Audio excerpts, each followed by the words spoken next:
I 30F caught my husband 31M in an affair and I don't know how to move on. I've suspected things had been going on for a while, but kept brushing it off. I thought he would never do that to me. Since around April, he's been refusing my attempts to have sex most of the time, sitting differently on the couch to where he's facing away from me. Little things. It's with one of our good friends. She came to my house a few weeks ago. She's texted me. She's pretended to be there for me. I found out because I rolled over and they were having a Snapchat conversation. She said she wished she could be there to hold him and he summarized that I tried to seduce him last night and mocked it. I confronted him and he admitted it. He said that it was because quarantine was stressful. He does not want to work things out. He thinks of me only as a friend in his heart. When I told her husband, he confronted her and apparently, they actually kissed back in February. I think at that moment, I was never going to be enough for him. We used to be so happy. The week before they kissed, we celebrated Valentine's Day together. He bought us a nice bottle of wine for our anniversary. We had fun, we were perfect. I don't know where to go from here. We've been married only about a year.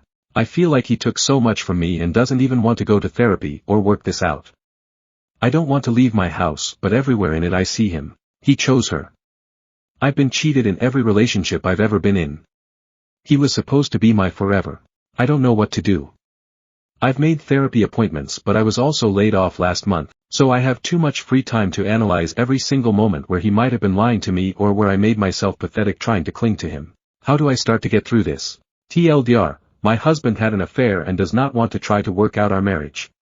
I feel like I'm drowning and don't know how to start moving on. Update. First of all, I just want to thank everyone here for the support I received following my first post back in August. At the time, it truly felt like my world was ending. It was important to me to make this update because I need to tell anyone who's currently going through the same thing, IT gets better. You will get so much better. I had one conversation with my husband since everything happened, by his choice. It lasted maybe 5 minutes and was like talking to a robot. I know from others that he cries to people about how he ruined his life, but I have never once gotten an apology or the same show of regret. At this point, I don't care. I know him and the other woman are still seeing each other and frankly, they deserve each other. Good for them. While I still feel angry occasionally, I no longer mourn what I once had. Instead, I'm so excited for the life I now get to live. I moved to a small walkable city and gave myself my dream apartment. It makes me so happy to see how I've decorated it and to just live in a cozy place instead of our old dreary house. I was the breadwinner in our marriage, and he would make me feel awful about wanting to pay for nice meals or do fun things. Since moving here, I've done a ton of foodie fun stuff and don't feel guilty. It's so refreshing. I have dipped my toe into the dating pool again and had plenty of mediocre dates from dating apps. Recently, I found someone who I've really clicked with and am enjoying how appreciated and desired he's made me feel. It's definitely early and we're moving slow, but overall, dating has made me realize that I'm a catch who doesn't have to settle. Therapy has done wonders and I'm so happy I immediately dove into it. My therapist is proud of me. I'm proud of me. I've stopped looking at being divorced as a failure. He failed, not me. I'm genuinely happy and excited to wake up each morning and no longer feel like this terrible weight is sitting on my chest. The holidays were surprisingly easy and I found myself so happy to spend time with my family without having to compromise anything. So all in all, life is good and there's so much of it ahead. Looking back, I can't believe I wasted so much time thinking about how I could get him to come home. I've made my own home and my own happiness and that is worth so much more. TLDR, husband left me for another woman. He sucks, but things get better. Stories number 2. I'm 28F unsure if it's time to draw boundaries with my boyfriend 28M and his coworker late 20SF who he got close to very quickly. I'm going to be very thorough and also a lot has happened in a very short amount of time. First some background, and the good stuff. I have been best friends with my boyfriend since 2013. We even lived together during graduate school for 2 years before we started dating. We started dating in 2016, when we were roommates, so we've been together for about 2.5 years now and have lived together for a lot of that time. We did a brief stint of long distance when we got jobs in different locations after school. In January of this year, he moved states to be with me, and I still can't get over how amazing that was of him. We are now living together again in our own apartment and we couldn't be happier. He is my best friend and absolutely the person I plan to spend the rest of my life with. He's smart, funny, an absolute sweetheart and a romantic, and he makes me feel so loved every day. We have talked about our future many times and I'm anticipating a proposal in the near future. Also, he has had many female friends during our time together and this has never bothered me. I'm rarely the jealous type. He's hung out one-on-one with girls before and I had no complaints. There has been one girl I told him I was uncomfortable with, and he stopped hanging out with her. But that was for a lot of reasons and not just because she's a girl. So on to the recent issue. After moving to my state, he had to pass a couple of tests in our field before he could start working. He did so and was able to secure a job in early June. He likes his new job so far, and generally likes and gets along with his coworkers, but he hadn't really made any real friends yet. He's hung out with my coworkers' sort of friends too. I'm also pretty new to the area and likes them as well, but no one he would hang out with one-on-one.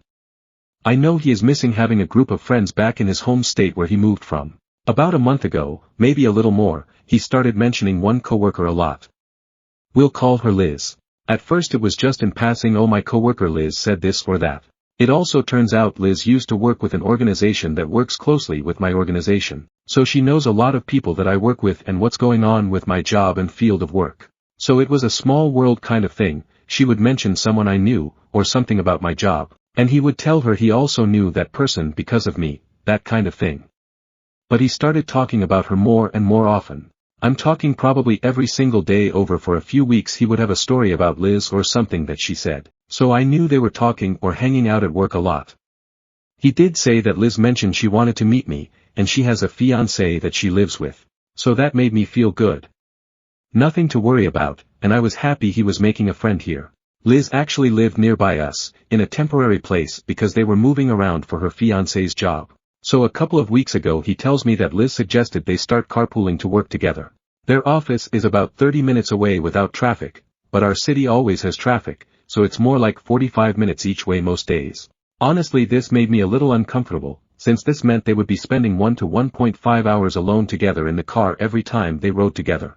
But I didn't say anything because they wouldn't be carpooling every day. Some days they work in the office and other days they work on projects around town. So this would only be days when they both go into the office, maybe 2 to 3 days a week. Besides, he only mentioned it in passing as an idea, at first. A few days later as he was headed out the door he said, okay, I'm going to go pick up Liz and head into work. I was surprised because he never told me they decided to definitely start carpooling together, but it obviously wasn't a big deal. He has never mentioned it again, so as far as I know that's the only day they've ridden together. It hasn't been an ongoing thing. I was fine with this. Things started intensifying quickly last week, though. As I mentioned, Liz and her fiancé were in a temporary place before, so they decided to start looking for a permanent apartment. My boyfriend casually mentioned to me one day last week that they were actually interested in our building, and that they wanted to come see it the next day. This came out of left field to me. Our building is very nice, it's a luxury building in a good area downtown, but there are also tons of similar buildings in the area. But I figured they were just checking out all kinds of places and ours was probably one of many on the list. So late last week they came by our building for a tour. I actually saw them briefly on the elevator and we met for the first time, but they were being given a tour by management so we didn't hang out. Well, later that night, Liz texted my boyfriend that they decided to rent in our building. I honestly didn't know what to say because I wasn't thrilled. I felt like now they will definitely want to start carpooling together every day they can, and they will start becoming even closer. My boyfriend was obviously very happy about it when he told me. I just kind of asked if they were looking at any other places and why they weren't looking any closer to where she and my boyfriend work. And he said they just really liked this building and her fiancé works more closely to our area so it works for them to live here. Obviously, there was nothing I could say so I just said cool. Ever since then I feel like they have already been talking more and more. They text and have called each other a couple of times. To be fair, as far as I know it has all been either work or apartment related. But I also don't really see his phone and have no idea how much they actually talk. A couple of final things prompted me to write this post. Up until now I wasn't thrilled about all of this but could deal with it. This weekend we traveled to visit my family for the holiday weekend. Yesterday during a family lunch, he got up and went into the other room with his phone for a few minutes. When he came back, I asked where'd you go? And he just said I was getting a phone call. Later, I asked who was calling him at lunch. He said it was Liz with a few questions because they were moving in at the time. This slightly bothered me because I feel like if I hadn't asked, he wasn't planning to tell me it was Liz who called. He went back to our city last night while I am staying in my hometown with my family for a couple of extra days. While driving him to the airport, I got a random thought, so I asked, "You're just going to take an Uber back home, right?" That's how we got to the airport. He kind of hesitated and then said I was actually going to see if maybe Liz could pick me up, so I don't have to spend money on an Uber. Yet again, I felt like he never would have mentioned this to me if I hadn't asked. Also, we live close to the airport, so an Uber is not expensive, and he makes good money. I reminded him that Liz and her fiancé were moving that day and probably did not want to come pick him up at the airport. I would have said this for anyone. Moving sucks, and he thought about it and agreed. He didn't end up asking her. I don't know what to do from here. On one hand, I am genuinely glad he's making a friend. There are no red flags so far, things seem 100% platonic. Plus, she has a fiancé, so we could all be couple friends. On the other hand, he seems to be getting really close to her really quickly. He talks about her constantly, a lot more than I explained in this post. They are probably going to be riding together often, and I feel like he is starting to unconsciously or not kind of hide some interactions with her from me. Is it time to set boundaries? If so, what would reasonable boundaries even be? Is carpooling together too much? Is it okay for them to hang out alone together outside of work? I have no idea, and I've never been in this situation before. I don't know how to talk to him about this. I just feel like we need to have a talk now that she is living in our building, but maybe I should wait and see if things escalate. TLDR, my boyfriend has become fast friends with a female coworker. She and her fiancé are now moving into our apartment building, and my boyfriend is seeing and talking to her more and more. I don't know if it's time to set boundaries or if I'm getting ahead of myself. Update. TLDR of original, my boyfriend has become fast friends with a female coworker. She and her fiancé are now moving into our apartment building, and my boyfriend is seeing and talking to her more and more. I don't know if it's time to set boundaries or if I'm getting ahead of myself. A lot has happened since my last post, and I got some good advice there, so I wanted to post an update. After I made the last post, I came home from the trip with my family a couple of days later. I told my boyfriend that I wanted to talk to him about something, and I brought up his friendship with Liz. I basically brought up all of my concerns from the post. I told him that I didn't want to discourage him from having a friend, but I also felt like they were talking quite a lot and spending a lot of time together, and that it was starting to make me feel uncomfortable. My boyfriend took it really well. He immediately reassured me that he only saw her as a friend, and that he hadn't even realized how it could look to me. When I brought up how I felt like he wasn't being forthcoming with information, like how he didn't mention the phone call from her, he said that was 100% unintentional.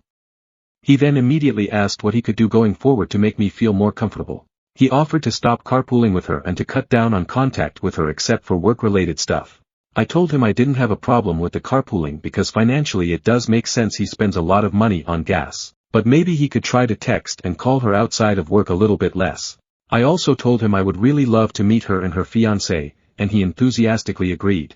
He set up a hangout for the following weekend. The two of us and Liz and her fiancé all went out for drinks at a bar by our building they've moved in by now. It was actually really fun. It turns out we all have a ton in common.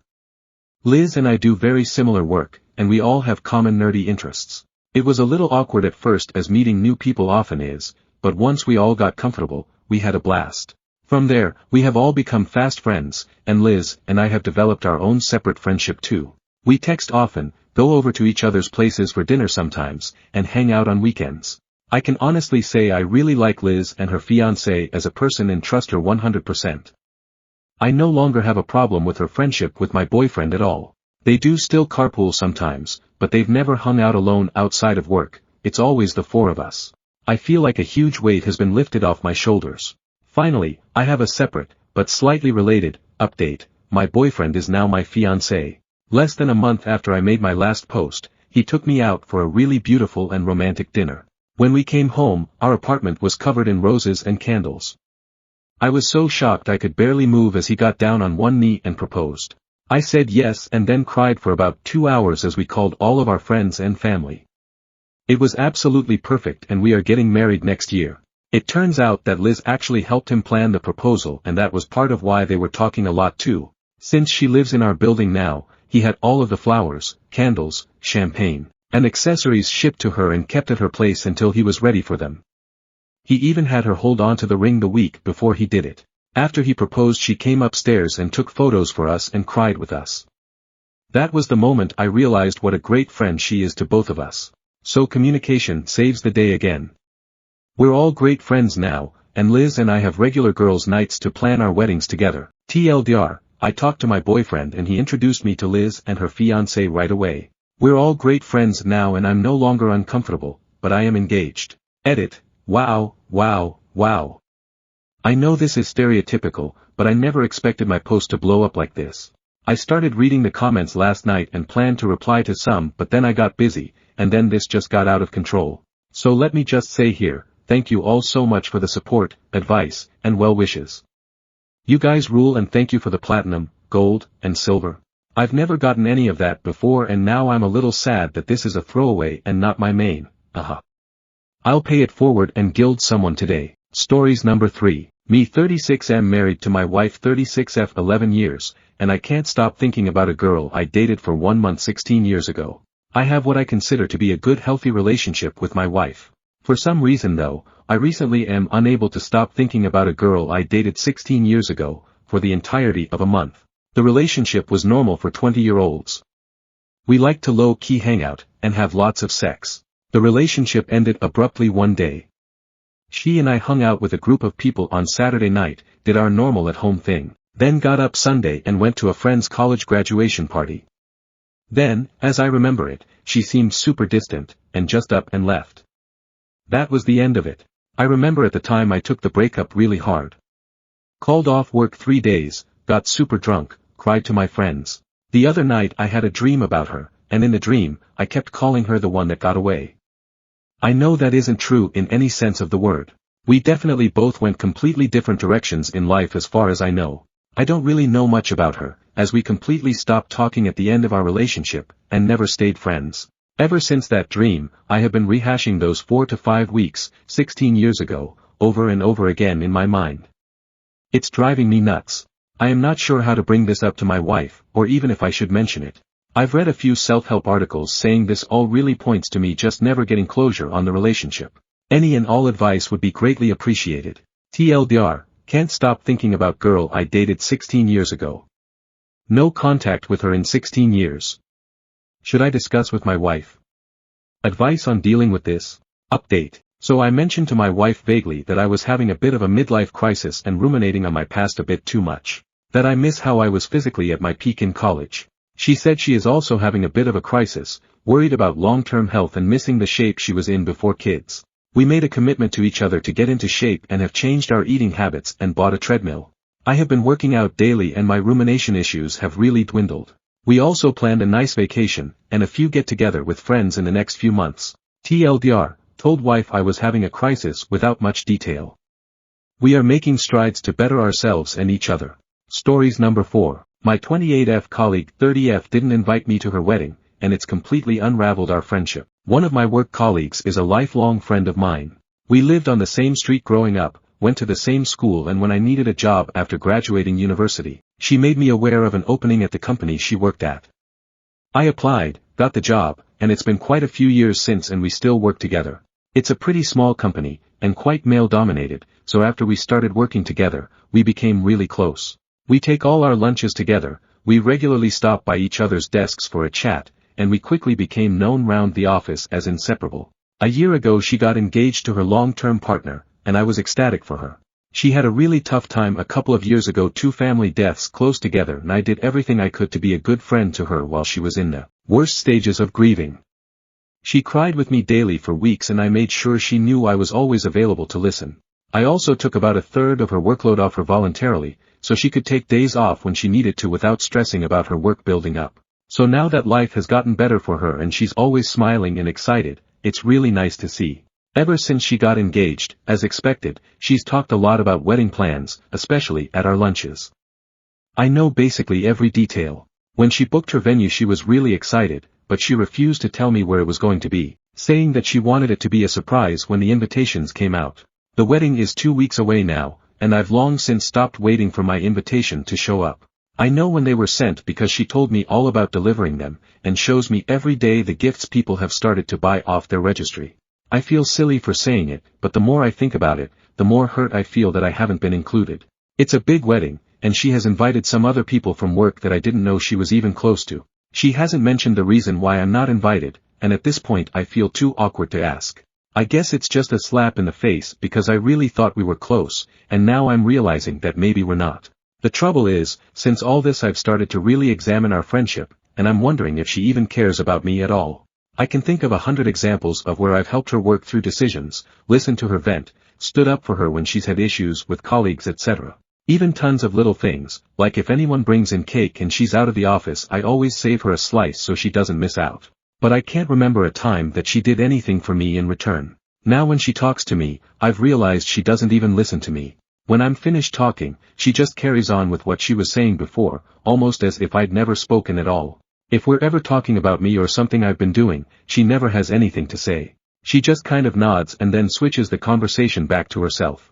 I'm starting to think she couldn't care less about me, she just likes having someone around who she can talk at, and whoever that person is doesn't really matter to her. I've invested so many years into this friendship, it's really cut me deep. I feel used. It's also made being at work incredibly lonely, because she was my only friend. I've stopped having lunch with her and any time she tries to chat I politely bring the conversation to a quick end and go back to work. She doesn't appear to have even noticed. I do still wish her well, I'm still glad for her that life has turned around and she's so happy, but I'm a bit lost. I'm not sure if I'm being too harsh because I'm hurt, or if I even have the right to feel hurt in the first place. As I know weddings have a finite number of guests and you have to leave people out that you would invite in an ideal world. But I'm not sure there's any way back from this either. Has anyone else had a similar experience? Am I being unreasonable or overdramatic? Should I just let the dust settle and see how I feel then? Edit 1. Just to clarify things that have been asked a lot or requested to be put in an edit. 1. She hand-delivered the invites to other people at work so I know it. Hasn't been lost in the post. 2. I haven't asked her about it because I'm a total doormat and scared of difficult conversations. And 3. I invited her to my wedding. But that was years ago so it's possible she thinks things have changed since then. Edit 2. This has got a lot more attention than I expected, and my first ever gold from a kind stranger, thank you. I have read every single comment, thank you all so much for taking the time to give me advice. You have given me a lot to think about. Opinion seems to be divided over whether or not I should confront the wedding invitation issue or just let it go. I am definitely going to make sure that it isn't a mistake, but as for getting an explanation why she didn't invite me I'm undecided. I'm going to have a think about that and the best way to proceed, but your thoughts have all been really helpful. In terms of our friendship in general, I'm not going to be too hasty to write it off. I'm going to try and put my feelings aside and see if I'm right about it being one-sided. If it is then I will have learned a good life lesson, and if I see it as worth saving then I'll have to deal with it the best way I can. It does seem the bigger issue here is my non-confrontational approach to my relationships. Some of your comments were hard to read but only because I know you're right and this is something I have to change. I've withdrawn from friendships before because they've hurt me and I've felt unable to say anything, and that's not really fair. It's a general problem I have with uncomfortable conversations. Whenever I have to have them I basically descend into a panic, my mouth goes dry, I shake and I can't find the right words to say. If it's a bad enough problem that I can't ask a good friend a simple question then I can't ignore it anymore and I need to work on this. Thank you for pointing this out to me as a real problem, I'm going to find a way to get better at it. I will post an update of what happens. Thank you again. TLDR my best work friend didn't invite me to her wedding, and since then I've started to question our entire friendship. I think it's permanently damaged everything we had, and I'm feeling really hurt, lost, and unsure of how to proceed. Update. So it took me a few days to decide the best way to approach this, but yesterday I had lunch with her again and had the conversation. I started by saying, so you've sent all your invitations out now, haven't you? She looked immediately panicked by my question and I knew right away that she didn't want me to go down this road. When she said she had sent them all, I asked if that meant she could show me her venue now. She showed me the website of it, including the photo gallery, and talked me through all about where everything was going to happen, all the flowers and decorations she was going to add etc. It's a nice enough country hotel with some pretty gardens, but I'm not sure what all the secrecy was for. I probed a little more, asking who she's invited from work. The list didn't include me. Said I was looking forward to seeing the photos so I could see how everything looked. She didn't correct me that I would see it on the day and then I was completely sure that my lack of invitation wasn't an accident. She looked so relieved when I switched subject and asked if she's excited about her honeymoon and having a rest from all the wedding stress. So I'm definitely not invited. I thought it over carefully and I have decided not to ask why, for 3 reasons. The reason is already fairly obvious. She clearly doesn't think we're anything more than colleagues and I've misread the situation. There were some other theories suggested, e.g. jealous husband-to-be, associating me with her past grief, but considering everything I know about her and our history, I'm sure it's not that. I'm not sure why she didn't cool it on the wedding talk with someone she had no intention of inviting, or even just bring it up with me and explain why I'm not invited, but never mind. Having an awkward relationship at work is the last thing I want. I'm worried that if I push this and turn it into an issue that I'll look pathetic and needy, or it will just be unprofessional. I also run the risk of her badmouthing me to colleagues and mutual friends, and I will find it much easier and less messy to handle my own feelings quietly. This is a once-in-a-lifetime experience for her, and I don't want to be the source of drama that dampens her spirits at all. I'd rather just let her enjoy her wedding, make good memories and not bring her down. And you know, I'm fine with not going. It was never really about getting invited to a wedding. It was more having to face the fact that I'd been naive and taken for granted, and I felt silly that I'd invested way too much in this relationship. That's not all on her, because she was never obligated to be my friend. Talking it through on my previous post actually really helped me work through my feelings. When I went back to work on Monday, I felt much calmer and more detached from it emotionally. I have looked back on our whole relationship and honestly, she's always been self-involved, entitled and narcissistic. Being a bride has just made it more obvious, but it's always been there. She's also never given back to me besides helping me get my job, which of course I'm grateful for, in that she's never been willing to talk me through any problems I've had, and although I help her happily with her work, she says no if I ask her for help in return. She has a few office enemies and even though I saw her negative traits that caused her to be disliked by some people, I overlooked them and defended her anyway. Now I have put a little distance there. It's quite apparent that she's not a very nice person, and I'm genuinely okay with just moving on. She hasn't really noticed the distance between us so far, or she has noticed and doesn't care / is relieved that I'm giving her space, so I intend to just continue with doing that. If she eventually asks why, or I get the sense that she's trying to rekindle our friendship, then it will be time to clear the air with how I've been feeling. If she doesn't and we just continue drifting, then that's probably for the best. It's sad to lose a friend, and it will probably take me some time to get over it and to become comfortable with the change in our relationship, but I have other genuine friendships, and plenty of colleagues who are lovely people who I can get to know better now. The main thing I really took from my original post, and I'm so glad I did post because I needed some tough love on this, is that my fear of confrontation really needs dealing with. If I can learn how to better speak my mind as things are happening, that will stop things from building and building until I have to have a serious conversation and it makes what should have been a molehill into a mountain. I also need to figure out how to have difficult conversations without having an anxiety attack, which not only weakens my message but is extremely distressing and puts me off dealing with things and being honest with people. I had a couple of books on assertiveness recommended to me, so I've bought them to start me off. I'm also looking into going to a coach, or maybe a couple of therapy sessions at least, to try and better myself. I don't want to hurt other people by doing this, so this has become top priority for me. Thank you so much everyone who pointed that out to me. I was aware of it, but I didn't think it was a problem and figured I'd just be that way all my life. Now I know better. Thank you for being so honest with me. Also thank you to those who talked me through the one-sided friendship issue. I'm a good listener and have always attracted people who need to vent, but I only ever noticed the one-off conversations, and didn't think I was being taken advantage of as a long-term listening ear. I have been examining my other friendships in the last few days, to see if anyone else is using me in the same way, or if I've even been doing this to others and not had the self-awareness to realize. There are a couple of changes I need to make, including a friendship that I need to set some boundaries in, and another one where I've not been giving back to the other person as much I should have.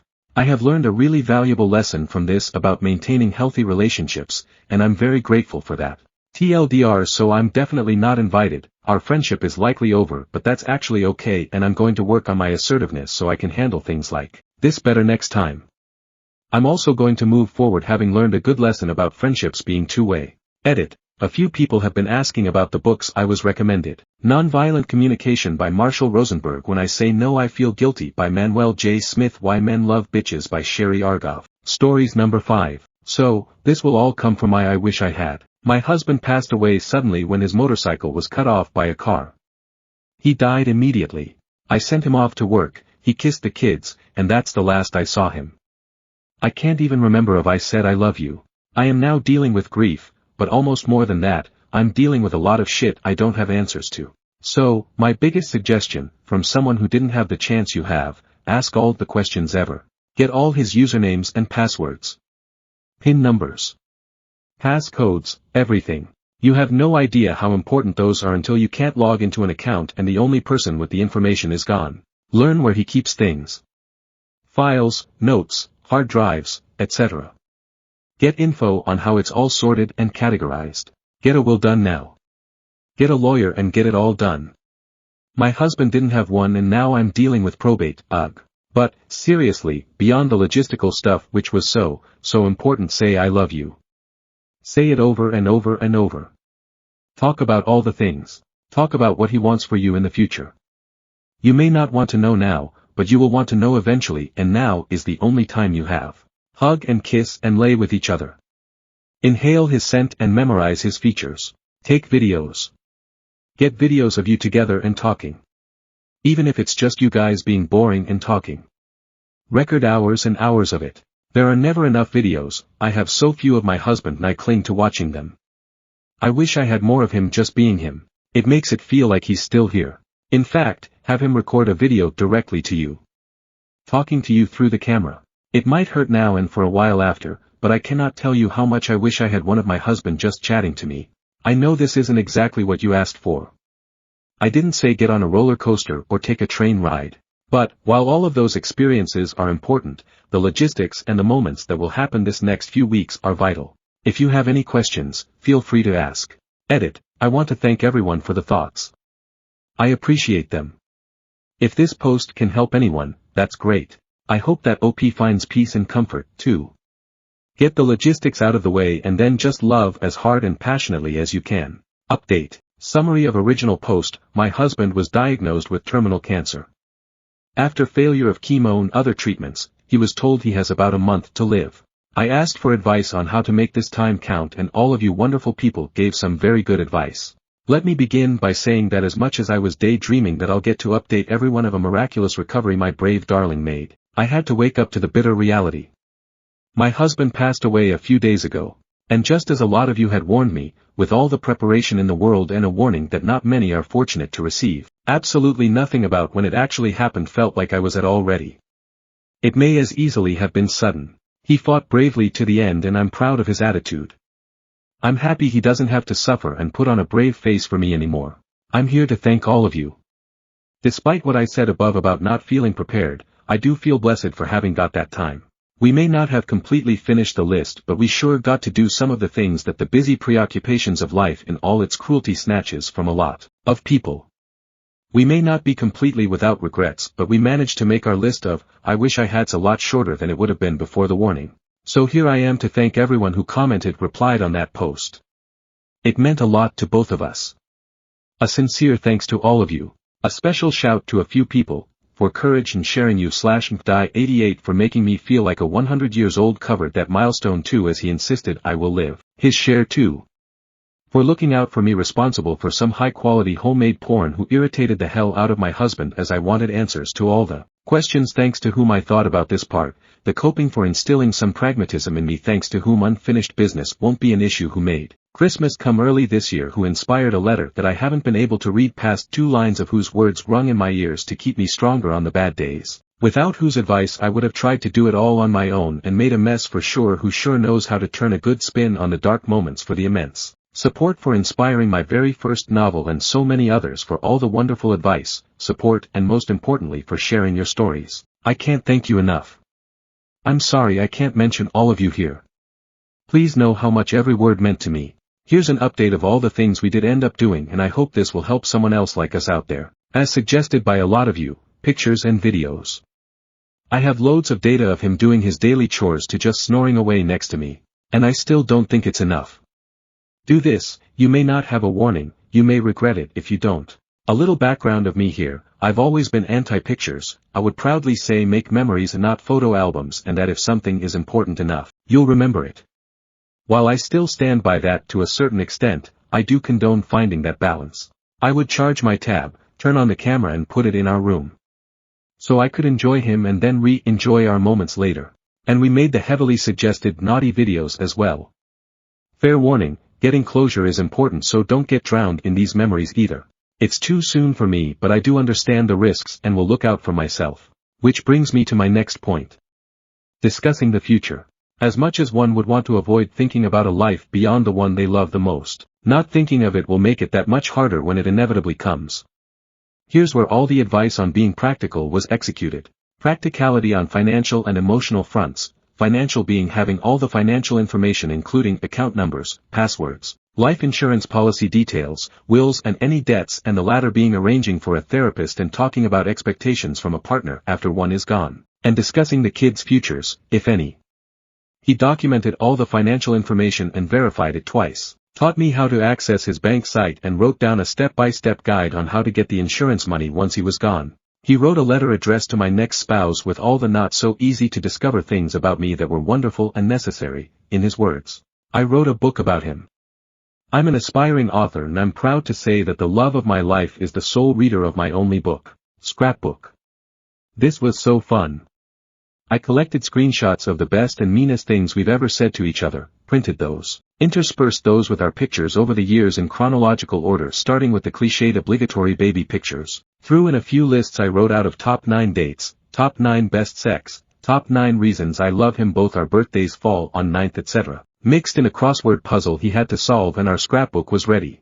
I named a star after him. I know this is slightly silly, but now I can look at him whenever I want. Needless to say, indefinite time off work, spent every waking moment in his arms and sleeping moment in his tightly wrapped arms. Yes, lots of cuddling and just being together. Balcony picnic. This was an excellent idea.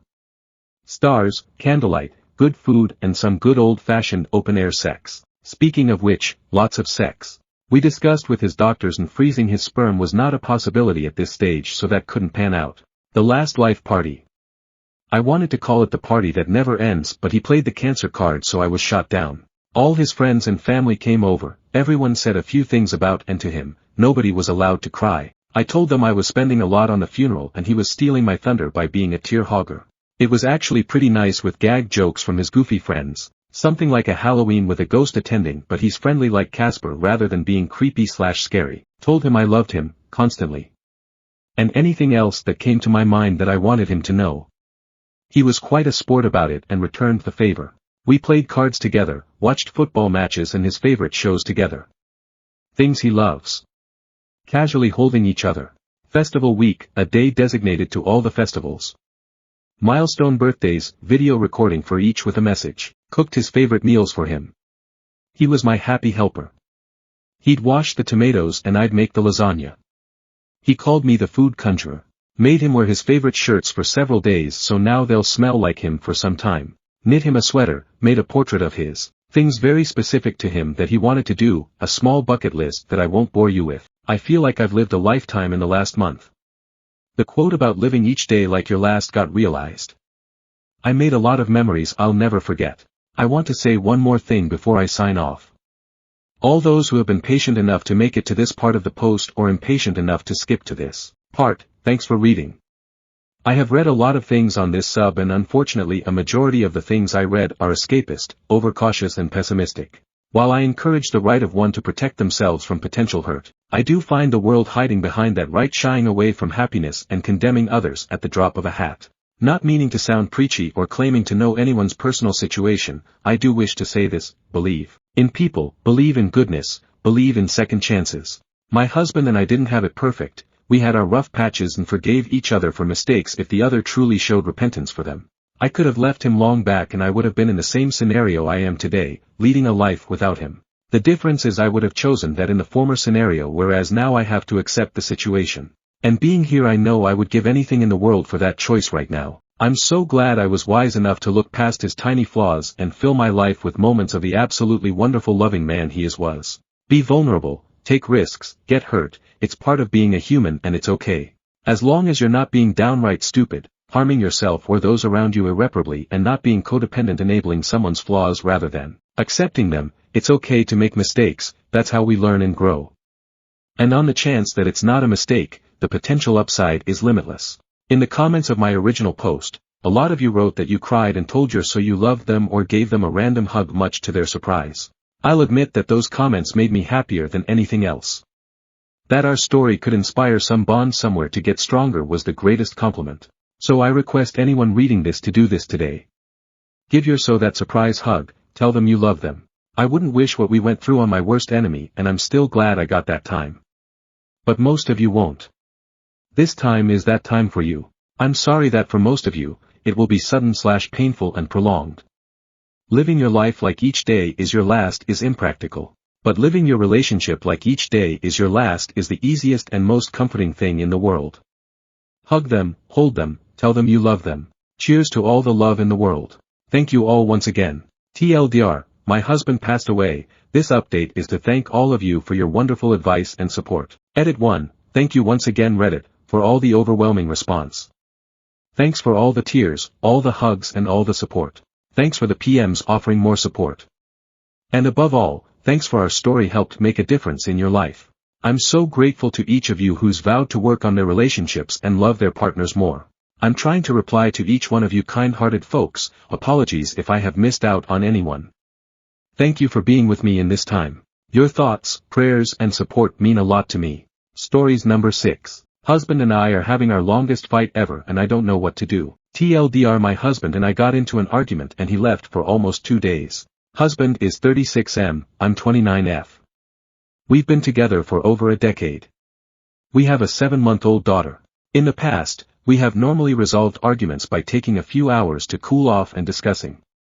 However, this situation is different and I don't know what to do. We flew back from his parents' house the day before yesterday. While we were picking up the bags, I leaned over and whispered to him that it's sexy to watch him lift the bags off the conveyor belt. Our daughter was asleep in the stroller when this happened, and I whispered quietly so she wouldn't have heard me even if she were awake. He snapped at me really loudly and said, "Do not say those things in front of my child." It was loud enough that people were staring and I was really embarrassed. Then we got home and I put the baby to bed and then he tried to initiate sex with me. I told him I wasn't in the mood after what happened at the airport. And he lost it and said I shouldn't put sex in his head by calling him sexy and then not have sex with him. I told him I would be up for sex had he not snapped at me. He turned and left our house and I haven't seen him in almost 2 days. I tried calling him and just got a text back that said he wants space to cool off so he doesn't do something he'll regret. I told him to come home now as I've been alone with the baby for 2 days and it's New Year's but he won't. Should I give him space or give him an ultimatum? Edit, thank you all for the comments. A lot has happened since I posted this and the situation is being resolved. I'll post an update when I can. Happy and healthy New Year to you all. Update. Soon after I made the post, my husband called me.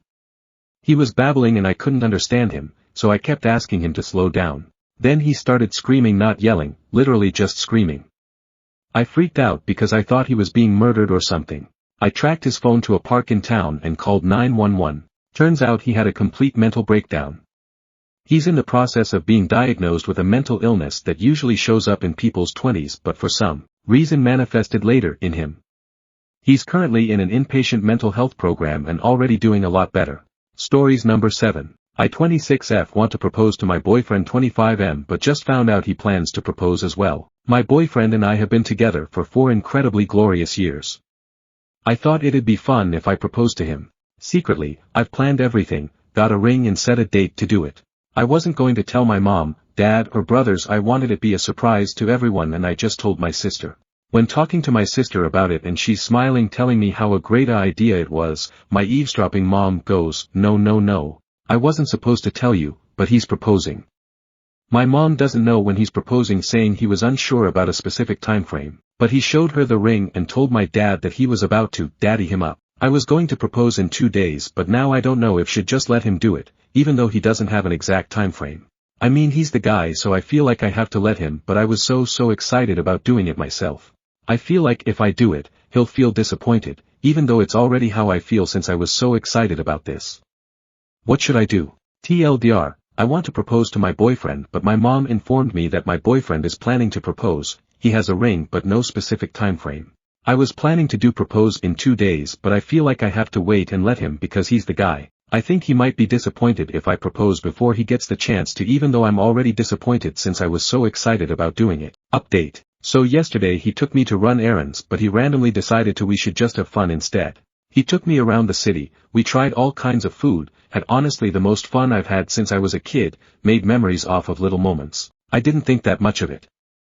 I realized that the whole day had basically been an all-day date. I knew it had to be coming and I had the ring with me and I was going to try and propose at the same time. Someone suggested this in my original post and I thought, it would be cute. He opened my door, walked me down a beautiful pathway and just looked me in the eyes and I said yes. He laughed and dropped down to one knee and I started crying and forgot that I was supposed to be proposing too. I don't even remember what he said. He was on his knee for a while saying what I'm sure were the sweetest things, but I was too busy crying. I'd already said yes before he even got down on one knee, so he put the ring on my finger.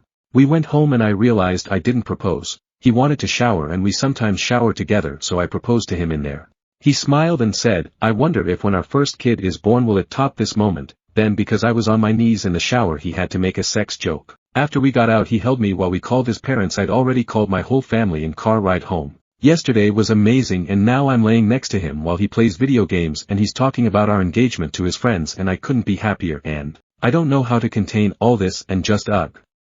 I love you, Nathan. Edit. Thank you to everyone congratulating us. I appreciate it very much. TLDR. He took me on a romantic all-day date and popped the question. I was supposed to propose at the same time but was too busy crying from happiness. I proposed to him in the shower when we got home. I'm overjoyed right now. Stories number 8. My 30th husband 32M impulse bought a dog. Together 6 years, married for 3. We so far have very rarely had communication issues. Before we got married we went to a counselor who helped us a lot, not because we were having issues, but to make sure we were going to be able to avoid these issues. Both of us are child-free and have been talking about getting a dog. I grew up with them but we travel a lot, so having one has not really been in the cards. He recently took a job where we won't be able to do as much traveling for about a year. Recently he has been very excited because he feels he deserves a dog. He works away from home and I work from home. Like I said, I grew up with dogs. I do miss having one. But there are dogs who would do great without lifestyle and dogs who wouldn't. We agreed on getting a trainer if we had any issues we can't fix on our own. I am very health conscious, which extends to dogs. There are certain breeds I would never own because they have so many health issues. The other day he came home with a bulldog puppy. This is a breed on my absolutely not list. He is about 6 months old and he got him from a family who couldn't keep him. He already has breathing issues, he snores all day and all night. He will need soft palate surgery and he will need his nostrils enlarged. He can't run. He will need patella surgery. Like I said, he is only 6 months old. I am so frustrated. We've had the dog for about 4 weeks and he doesn't want to walk the dog much. He won't clean up after it. All he wants to do is take him to the dog park and pet store. He loves when people gush over how cute he is when he snorts the dog, not my husband. We had a very big argument over the dog. He wants to let him sleep in bed with us, but I told him I would be sleeping in another room. He didn't care, and the dog has been sleeping in our bed for the past 3 nights while I have been in the guest room. During the day he is quiet. He is a good puppy for sure. He doesn't destroy toys and he is happy as a clam to sleep next to me all day while I work. The snoring doesn't bother me as much, but knowing he snores because he has that much trouble breathing makes me feel so bad. But I am so upset with my husband for getting a dog with so many health issues. I do not know how to address the situation without letting my temper get away with me. TLDR, my husband brought home an impulse purchased puppy with numerous health issues. He won't care for it, and it has taken over our bed. Update. A few months ago I read a post where a woman sat down with her husband and outlined everything she takes care of at home in a list format. Like, kitchen, trash, dishes, wipe counters down, etc. That way of communicating really stuck with me, and when we went to see our therapist, I used the same format to express how much I do for the dog. My husband told me that owning a dog was a joint effort and since I'm home all day it shouldn't be a problem. Which is when I realized that has been his excuse for everything. Cooking, chores, cleaning. I'm not sure how I became blind to it. I don't know when I started bending over backwards to accommodate him. We used to be a solid couple who helped each other out. I remember when I was still in school he'd come over to my apartment and clean the whole thing for me during finals. Or he took care of my elderly cat when I was away for a week and a half. He used to help me dry the dishes and it was always fun. We used to have so much fun and laugh all the time. At some point it all stopped. I started crying right there in the middle of a sentence and he got concerned. I'm not a crier. The only time he's ever seen me cry was when I had to put my beloved cat down a few years ago. But he held me for the first time in what felt like months and we had a serious heart-to-heart about how he made me feel. Not only with the dog but how stressed I've been with my job, how lonely I am, I don't feel important, and how we don't feel like a team anymore, that I'm worried about us. I guess it clicked for him because he really stepped up taking care of the dog. He started going into work earlier so he can come home early and hang out and make me dinner. It happened slowly over the course of the last few weeks and the routine suits us a lot better. We hired a trainer to make sure we can understand the dog's boundaries together and the dog sleeps in a dog bed. Our bedroom life has slowly gotten back to where it was when we got married. We're watching our favorite shows again and going out more. I've been putting my foot down more about my feelings and he has been receptive. We are still going to therapy for now. As for the dog, we're going to keep him. Is he a no-list dog? Yes. But is he a good puppy with a big heart? Yes. We have the money to afford him and he took off after training. It's nice having a dog again. TLDR, husband and I went to therapy, we talked through our problems, we are giving our marriage the time and attention it needs to mend. We're keeping the dog. Stories number 9. I 29F am traveling overseas to meet my online boyfriend 38M in a week. He just said he had to cancel. I made a new account for this post. I will try to not make this post a ramble fest. I am freaking out and I don't know what to do. I met someone online through about 5 months ago. It started off getting to know each other and it turns out we had a lot in common and were really compatible. I think it's safe to say we fell for each other. It quickly turned intense and we shared every single intimate detail about each other. We both were in serious relationships that fell through but some time had gone by for us. My 7-year relationship ended about 10 months ago, 5 months before we met, and his 4-year relationship ended 4 months before we met. We text all day every day and FaceTime for 2 to 3 hours every night, saves for maybe 1 or 2 nights a week. He lives in Ireland. I live in the US. I found an incredibly priced flight to visit him. We were both so excited and maybe a bit rash. I booked the flight only after 2 months of knowing him. He told his family about me, shared photos of his family, and we planned all that I am going to do and see with him. At 5:30 this morning I received a video message and a long text that his ex-GF was in a serious car accident and that he would have to cancel. I've begged him not to and I am trying to be supportive of what he is going through. So far at most I've only gotten that he will try. That he needs to sort this out. I'm freaking out in that 7 days I will be in a country where I don't know anyone. Do I cancel the flight? I've been telling my friends about going on a trip, not really saying that I'm meeting somebody. I have no idea what to do now. I feel sick. I feel like a fool. I feel like everything he said to me was a lie. What do I do? TLDR, online boyfriend has said he won't be there to collect me up from train station since his ex-GF was in a horrific car accident 7 days before I am set to arrive. Update. After my post I FaceTime him to say what I wanted to say and end things. He tried to get me to postpone my trip and even tried to give me money to make me less mad at him. I told him whatever we had was over as I could no longer trust him. He cried, which made me feel weird. I wished him and his ex the best and ended the call. I went on my trip and had a top-class time. The Reddit community really astounds me sometimes. I received a lot of PMs of suggestions of things to do and see, and the trip to Ireland became a trip of a lifetime. In Dublin I did meet up with a very kind Redditor who showed me around the city and came with me to a bunch of museums during my stay. I saw amazing sights, met a bunch of really cool people through my travels, and met a few really cute Irish boys.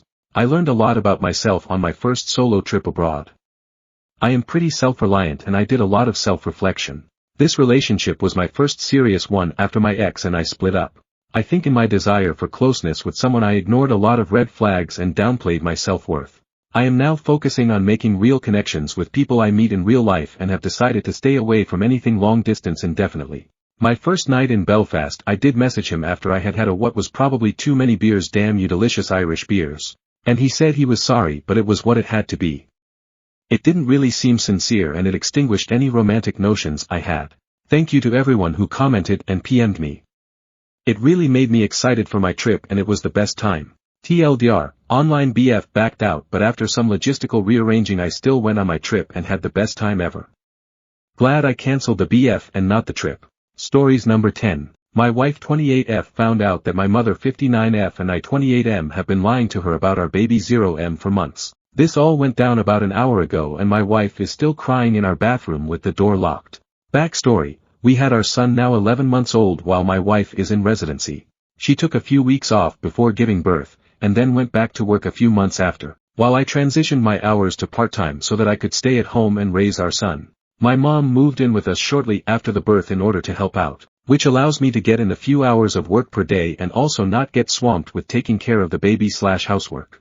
She's quite old-fashioned and would definitely not prefer this arrangement with me being a stay-at-home dad, but she hasn't said anything to either of us and has been a great help. For anyone unfamiliar with medical residency, it is brutal. My wife has just over a year left.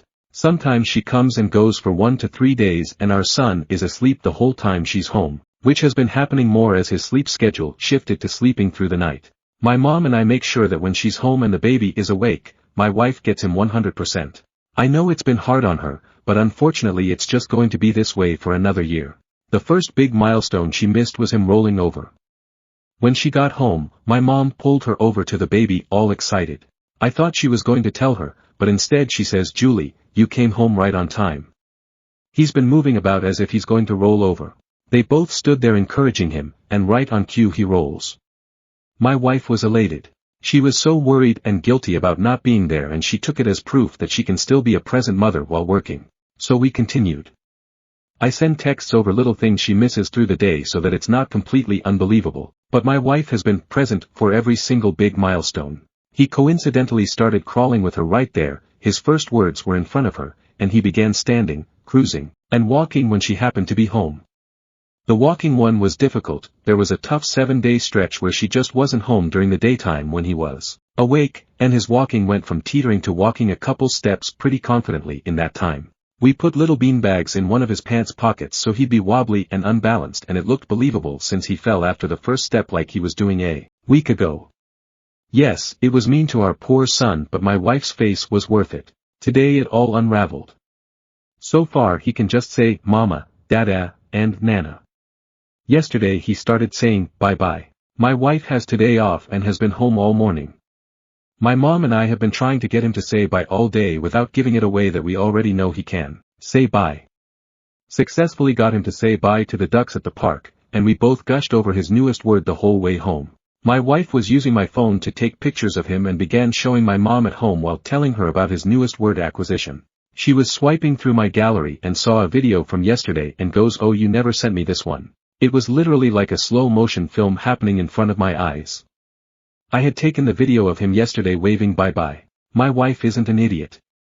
She figured the whole ruse out pretty much instantly. I've never seen her look so upset and heartbroken before. I couldn't say or do anything to comfort her. Now she's locked herself in the bathroom crying and won't come out. I'm on our bed hoping someone can please tell me what to do to make this better. TLDR. My mom and I lied to my wife about our son's milestones for months, and she just found out. Don't think anyone would particularly care about an update, but I all appreciated the insight anyways. So here's an update. My mom took my son to stay overnight with my wife's sister so that the two of us could have the house to ourselves. We pretty much just talked for an hour while constantly reaffirming that we love each other a lot and want to sort this out. I apologized and explained why I did what I did. She said that feeling like she was there for our son's milestones was really just a band-aid solution that didn't actually convince her she was present. She said that if she actually had been using the milestones to feel like she was present, this would probably have felt worse for her. But since she wasn't, in her words, deluding herself into thinking she's actually home, her main issue was that I lied, which hurt her feelings. I apologized and explained that I honestly thought that she would prefer the lying if given the choice. She said she understood where I was coming from and that she felt betrayed when she realized, but she sees that I was doing it because I love her and she thinks we'll probably laugh about it with our grandkids one day. Yes, I am very aware I don't deserve my wife. Some things came out on my end that I wasn't going to tell her and didn't mention in my last post, namely, that I'm scared she's going to become suicidal. My uncle committed suicide when I was a child, in part from working in a high-stress job where he made a huge and costly mistake. One of my wife's colleagues attempted suicide while she was on mat leave. Being a working mom is bad enough, being a resident in this program is bad enough, both combined are a recipe for trouble. Since our son was born and the incident with her colleague happened, I've been afraid that if her home life wasn't perfect, it would push her over the edge. Anyways, she reassured me that that's not happening, and I think saying it out loud also made me realize it's a pretty irrational, groundless fear. We ordered takeout and sat together watching the real videos I have of all our son's firsts. I also have a special folder of pictures/videos of my son with my wife, so we went through that after. She almost choked from laughing so hard when I tentatively revealed the beanbag trick. I am the laughing stock of her friend group chat. So I guess we're already at the stage where we're laughing about it. Thank you to those who responded to the last post. The stereotype of someone in our/relationships advocating divorce every time anything happens is true. TLDR, marriage is work. I am stupid. We moved past it. Stories number 11. I 34F feel unattractive and my husband 41M of 5 years has low libido. I 34F have been happily married to my husband 41M for 5 years. We've got 3 kids. Together we've made a family and help each other's dreams come true, both life goals and careers. We lead a generally charmed life. But like all relationships, none is completely perfect. We have different love languages, words of affirmation mine and acts of service his. For the most part we overcome this by making a bit of extra effort to speak each other's love language. I do some of his chores during the week. He occasionally pays me a compliment maybe 3 times a week. However, the trouble started after we'd had our 3rd child. We hadn't had sex for 9 months and when I brought it up, he was shocked. He could hardly believe it had been that long, but when he looked back he could see it was true. We had sex once after that conversation, and then nothing again for a few months. About 6 months after our baby was born, I started to feel really down about the way I looked. I hadn't lost all of my pregnancy weight, about 1 kilogram over, but still totally within the normal BMI range. I felt fat and flabby and saggy. I tried to mask over this insecurity by just ignoring it for a while as I'm generally bubbly and confident, but the lack of sex made me seriously doubt whether my husband was even still into me. Google didn't help. All I could find were either stories of men who wanted more sex than their wife or people telling women their husband wasn't into them anymore. All of this is complicated by the fact that I can't be the one to initiate sex as this can turn him off. And I also didn't want to pressure him into sex, so I just for the most part tried to make myself as attractive as possible and then wait for him to notice. It all came to a head one night when I burst into tears and confessed all my struggles to him. He was very sympathetic and also worried because of course he wants me to be happy. He explained that he just has low libido, nothing to do with me, and that as far as he's concerned, he'd happily never have sex again in his life. Not that he didn't enjoy it or anything, but he could live without sex no problem. He realized as a result of this conversation that I didn't feel the same way and he'd make an effort to initiate sex more often. Since then things have improved a lot, we have sex 1 to 2 times a month now. And we both enjoy it tremendously, but I still feel like I want more sex. And I still feel unattractive. Past partners couldn't get enough of me, they were always telling me how sexy I was, kissed me every day, looked at me like they wanted me, etc. I have always been treated like a sex goddess. He rarely even looks at me. I am only 34, I feel too young to be shelved like this. Frankly, I don't know if I'll ever want to be shelved, but definitely not in my 30s. I am frustrated that I can't talk myself out of feeling this way no matter how much I try. I am happily married. I am off the market. I shouldn't care whether or not I am attractive. It should be enough to know that my husband finds me attractive even though he never says so and only has sex 1 to 2 times a month. This should be enough, and it's already 10x more than before. But I can't stop my feelings. I miss sex. I hate what I see in the mirror almost every day, and I never used to be like that. I want to feel like a goddess again. Any advice? Any way to make myself feel better without asking my husband to change? TLDR, we have sex 1 to 2 times a month. Husband rarely gives me compliments. I feel unattractive. I want to feel like a goddess. Advice please. Update, wow, I am so glad Reddit exists. Thank you so much for all your thoughts and suggestions. My husband and I had a good conversation about everything and will be taking the following steps. Start sleeping in the same bed again. I didn't mention it in the original post, but we've been bed sharing with kids in separate beds, and clearly the time has come to evict the kids from our bedroom. He is going to see the doctor to exclude any possible physiological reasons. For example, low libido can be a symptom of heart disease and he's at an increased risk of that. Wouldn't hurt to test his testosterone levels either. We're going to hit the gym together, he'll go swimming, and I'll lift weights. If doing those 3 things is still not enough, we will go to therapy. Either as a couple or me on my own, or both, depending on how things pan out. I felt unattractive and undesirable, and wanted to have sex more often, but he was happy to never have sex again aside from how that would affect me. I wanted to feel like a sex goddess again. Reddit advised me all kinds of things, from checking testosterone, to therapy, and even that there was no hope, and if I wanted to feel like a goddess again, I'd have to leave him. The comment that hit me hardest was Jimmy Dance Parties, who pointed out that I was allowed to feel the way I did. Well, I feel like a goddess again, everyone. What happened? I decided to go to individual therapy, and focus on myself, work on myself. My physical self-image was a symptom of a larger problem.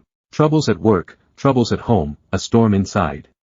During counseling, I opened the door to a cellar where I had been keeping my true self locked in the dark, ashamed of her. I was bullied as a kid, and I had no idea I had accumulated so much self-loathing since then. Releasing that was amazing and so freeing. And so, by the time I said goodbye to my counselor, I was stronger and more self-assured. I realized I had been sacrificing so much of myself for the sake of others, especially the important men in my life, my husband, my boss, my father, my manager, etc. I was constantly seeking approval, trying to please them. My relationships had gotten completely out of balance. Things started to get complicated. I developed a crush on a colleague, and because I am demisexual, my attraction to my husband started to diminish. The more time passed, the more I felt like I just didn't care anymore what he thought of me. At a low point, I said to my husband, "You know, you always keep your thoughts to yourself." I used to find it mysterious and interesting, like a puzzle I could unwrap. But now I realize that there's actually no mystery to unravel. There's just nothing. And the silence is boring. It was hurtful and unkind. I'm not proud of it. Something changed after that. Both for him, and for me. Over the course of the next few months I gave less, and I took more. I went to conferences, I left the kids with my husband, I took time off work. I stopped making up for the mistakes of my superiors at work and let them deal with the consequences of their actions. I felt like I was coming home to my true self, my no-nonsense kick-ass self. One night my husband and I were watching Alien, and he confessed that ever since he'd seen the original as a boy, he'd really liked Ripley. She was the kind of woman he had wanted to marry. And so he married me. You should have seen my face, the tears wouldn't stop. I felt like he had finally told me what I needed to hear the most. I got rid of my attraction to my colleague. It's actually not that hard as a demi, I just focused on everything I didn't like about them, and within a week or two the crush was totally gone. I find them a total turn-off now. Do you remember I mentioned I wasn't able to initiate sex? That's because it was a huge turn-off for my husband. One evening we discussed why, and you know what? He felt too much pressure if I initiated, because he thought he'd have to perform. Once he realized that he can safely turn me down if he's not in the mood, and also that it's okay for us to kiss and cuddle without it leading to something more, he's been okay with me initiating. You'd think you wouldn't get to age 40 without having figured that out, but hey. I guess people never cease to throw surprises. Our sex life improved a lot. I no longer needed his praise to soothe my self-loathing, so I was less needy about it. He initiated a bit more often, but more importantly, with greater enthusiasm and quality. He chooses what I wear sometimes, and I feel so beautiful when he looks at me like I am the only being that matters. And he compliments me. We even got into a bit of light D/S, which has spiced things up a lot. Even though I had fallen out of love with him for a while, I have fallen back in love with my husband stronger and harder than ever before. I couldn't be happier. I love myself, and I love him so much. He's just the best partner I could ever wish for. 3. Thank you Reddit for helping me through one of the hardest lows in my life, and thank you especially Jimmy Dance Party for your advice and encouragement. TLDR, I felt unattractive and my husband didn't want sex. I went to a counselor. I stopped self-loathing. Husband and I fell back in love again, have great sex. Update, OMG thank you for all the comments and awards. I have no words. I thought maybe 5 people would care about the update, not this amazing amount of encouragement. Thank you so much, so glad to have been on this journey with you. Stories number 12. My 24F boyfriend 26M of 6 months told me that I need to unlove the men from my past before I can love him. I've been dating Mark for 6 months and have known him for around 8 months. I just moved to my current city 9 months ago for grad school, and Mark was one of the first people that I become close with. He's been really great and helped me feel comfortable in a new city. Recently, Mark and I said I love you for the first time. Everything was fine for a while until he told me that I was the first person he's ever said that to. I was a little surprised, but not in a bad way, and didn't really make a big deal of it. He asked me how many other guys I've said it to. I told him 1. That seemed to bother him. Mark knows that I'm still occasionally in contact with one of my exes, Eli, and it has never been an issue for Mark. However, after our conversation, Mark asked me if Eli was the ex that I had said I love you to. I was honest and said yes. Background, Eli and I grew up together and dated from when we were 15 to 22. We broke up when I got accepted to grad school and found out I'd have to move across the country, because we realized that we had grown into different people and weren't going to spend our lives together. The breakup was extremely amicable and we remained close friends while I was town before I moved, and we talk maybe once a week currently, just basic how are you texts. Mark asked me how I feel about Eli now. I said that while I don't love him romantically anymore, he was a huge part of my life since childhood, and I still have very positive feelings about him and consider him an important person. Mark kept pressing, asking me if I still love Eli in any sense. I said that no, I am not in love with him, but Mark almost didn't seem to believe me. He kept prodding me until I finally said that I will probably always love Eli as a person and respect him a lot, but that I have no romantic connection to him and fully accept that we are different people now. Mark was upset by this. The next day, Mark told me that he doesn't think that I can truly love him unless I learn to unlove the men from my past. I asked what he meant, and again clarified that I am not in love with Eli, and he said that I should retain no love in any form for any other guys I've been with. I was, quite honestly, shocked and tried to explain to him that me loving someone as a friend is totally and completely different than being romantically in love with someone, and that he is the only one I have those feelings for. He insisted that I need to change my feelings about Eli. He almost seemed mad that I'm not resentful over the breakup. I feel like I'm taking crazy pills. Is this totally weird and out of line, or am I overreacting? Just to be clear, Eli and I talk very sparingly. Probably 10 texts a week, if that, just to check in. I have no feelings for him anymore. But he was a huge part of my life for many, many years, and I don't think it's unreasonable for me to have generally positive feelings for him. Is Mark out of line, or am I? Edit, just for context, since people are hung up on 10 texts a week, Mark and I easily exchange 50 to 100 texts a day. And we see each other multiple times a week. So I consider 10 texts to be a brief conversation. It's a very surface level how are you? How's work? Type thing. It's not in depth. TLDR, boyfriend says I have to unlove my ex before I can love him. I clarify that I love and respect my ex as a person, but have no romantic love for him. Boyfriend is deeply upset, who's being unreasonable. Figured I'd update my post from about a month ago. Unfortunately, there wasn't a happy ending, but I am very grateful for a lot of the advice I received here. Thank you, Reddit, for helping me keep my head on straight. After I made my first post, I read all the comments and thought about everything for a few days. A lot of people mentioned that they would not be comfortable with the frequency of my communication with my ex. I thought that was very fair. People also mentioned that Mark's behavior was pretty controlling and not okay. I also thought that was fair. I went to talk to Mark and told him that I understood if he was uncomfortable with me being in touch with Eli weekly, and that I would be totally willing to cut that down. I also reiterated again that I was not currently in love with Eli and hadn't been for a while. Mark was understanding this time and seemed happy with the fact that I offered to cut down my contact with Eli. But then I told Mark that although I was willing to do this, I wasn't happy with how he approached the issue and that I found his behavior controlling. I basically told him that I want him to approach issues in a more rational way and I would appreciate if he opened a dialogue rather than just telling me what to do, and that I wouldn't put up with him trying to command me to do something, especially something so ridiculous.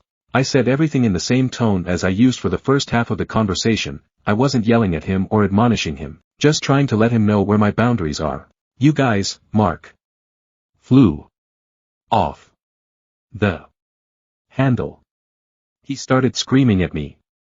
I obviously wasn't having it, so I got up to leave. He started throwing dishes and random kitchen items at me, and grabbed me and slammed my head into the door jamb. I ended up with a nasty black eye and a busted lip.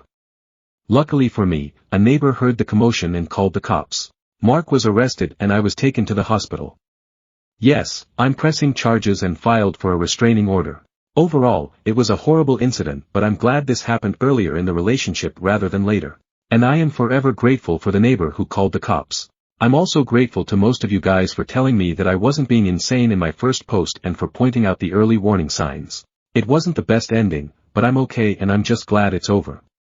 Take this as a cautionary tale, I guess. TLDR, tried to have a rational conversation with Mark, he gave me a black eye and busted lip, it's over thank God.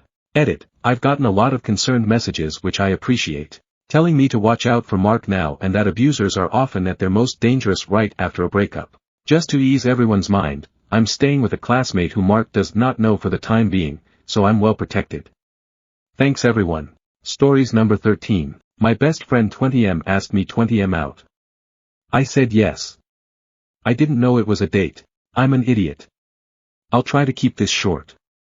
Also, I was a bit drunk when this happened. Noah and I have been best friends since 2nd grade.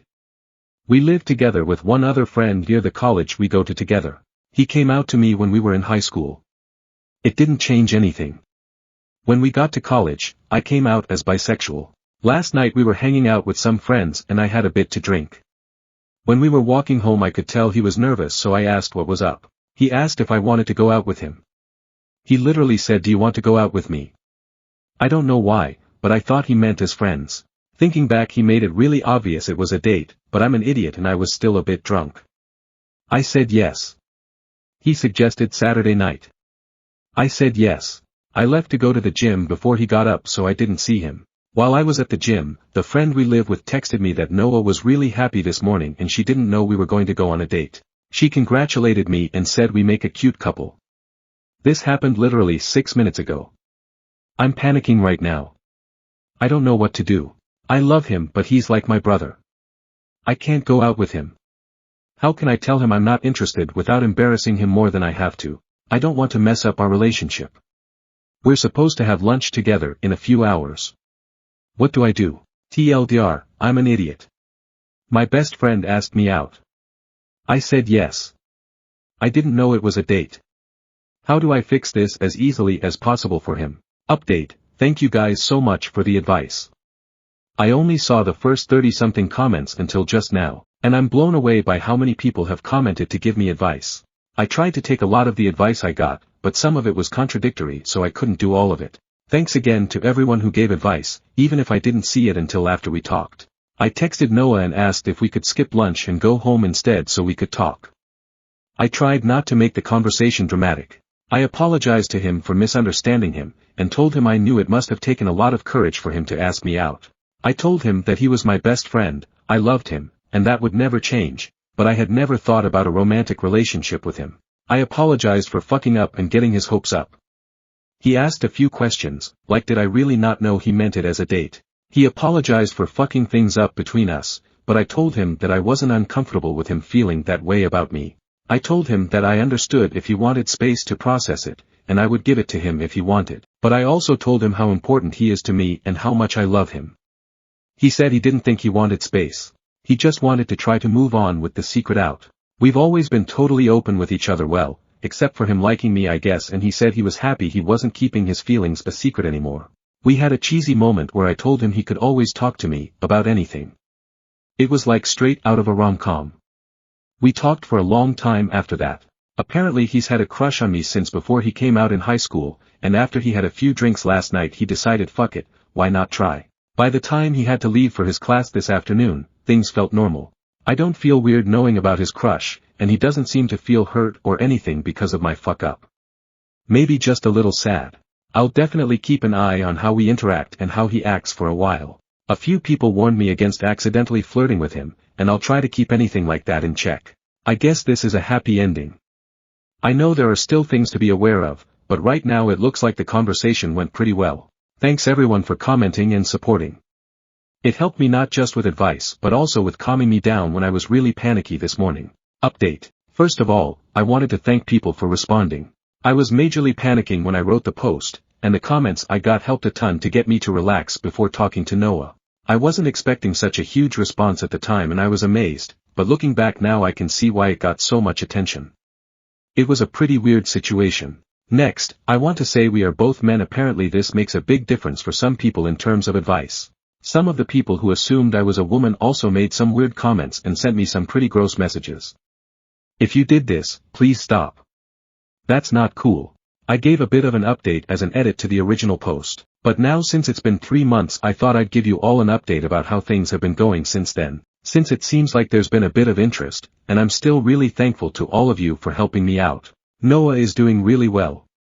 I could tell he was still a bit embarrassed for the first couple weeks, but after that he told me again that he was still happy he asked me because now he knew how I felt and he could get over it. He also thanked me for taking it so well, which is definitely thanks to what a lot of you said, so I guess I'm sort of passing his thanks on to you, tongue sticking out. One of the commenters said I should be careful not to do anything that seemed like flirting with him, so I tried keep that in check. We used to hug a lot, sit really close together, and tell each other flirty jokes, you get the idea, but I toned those all down a lot to give him space and not mess with his feelings.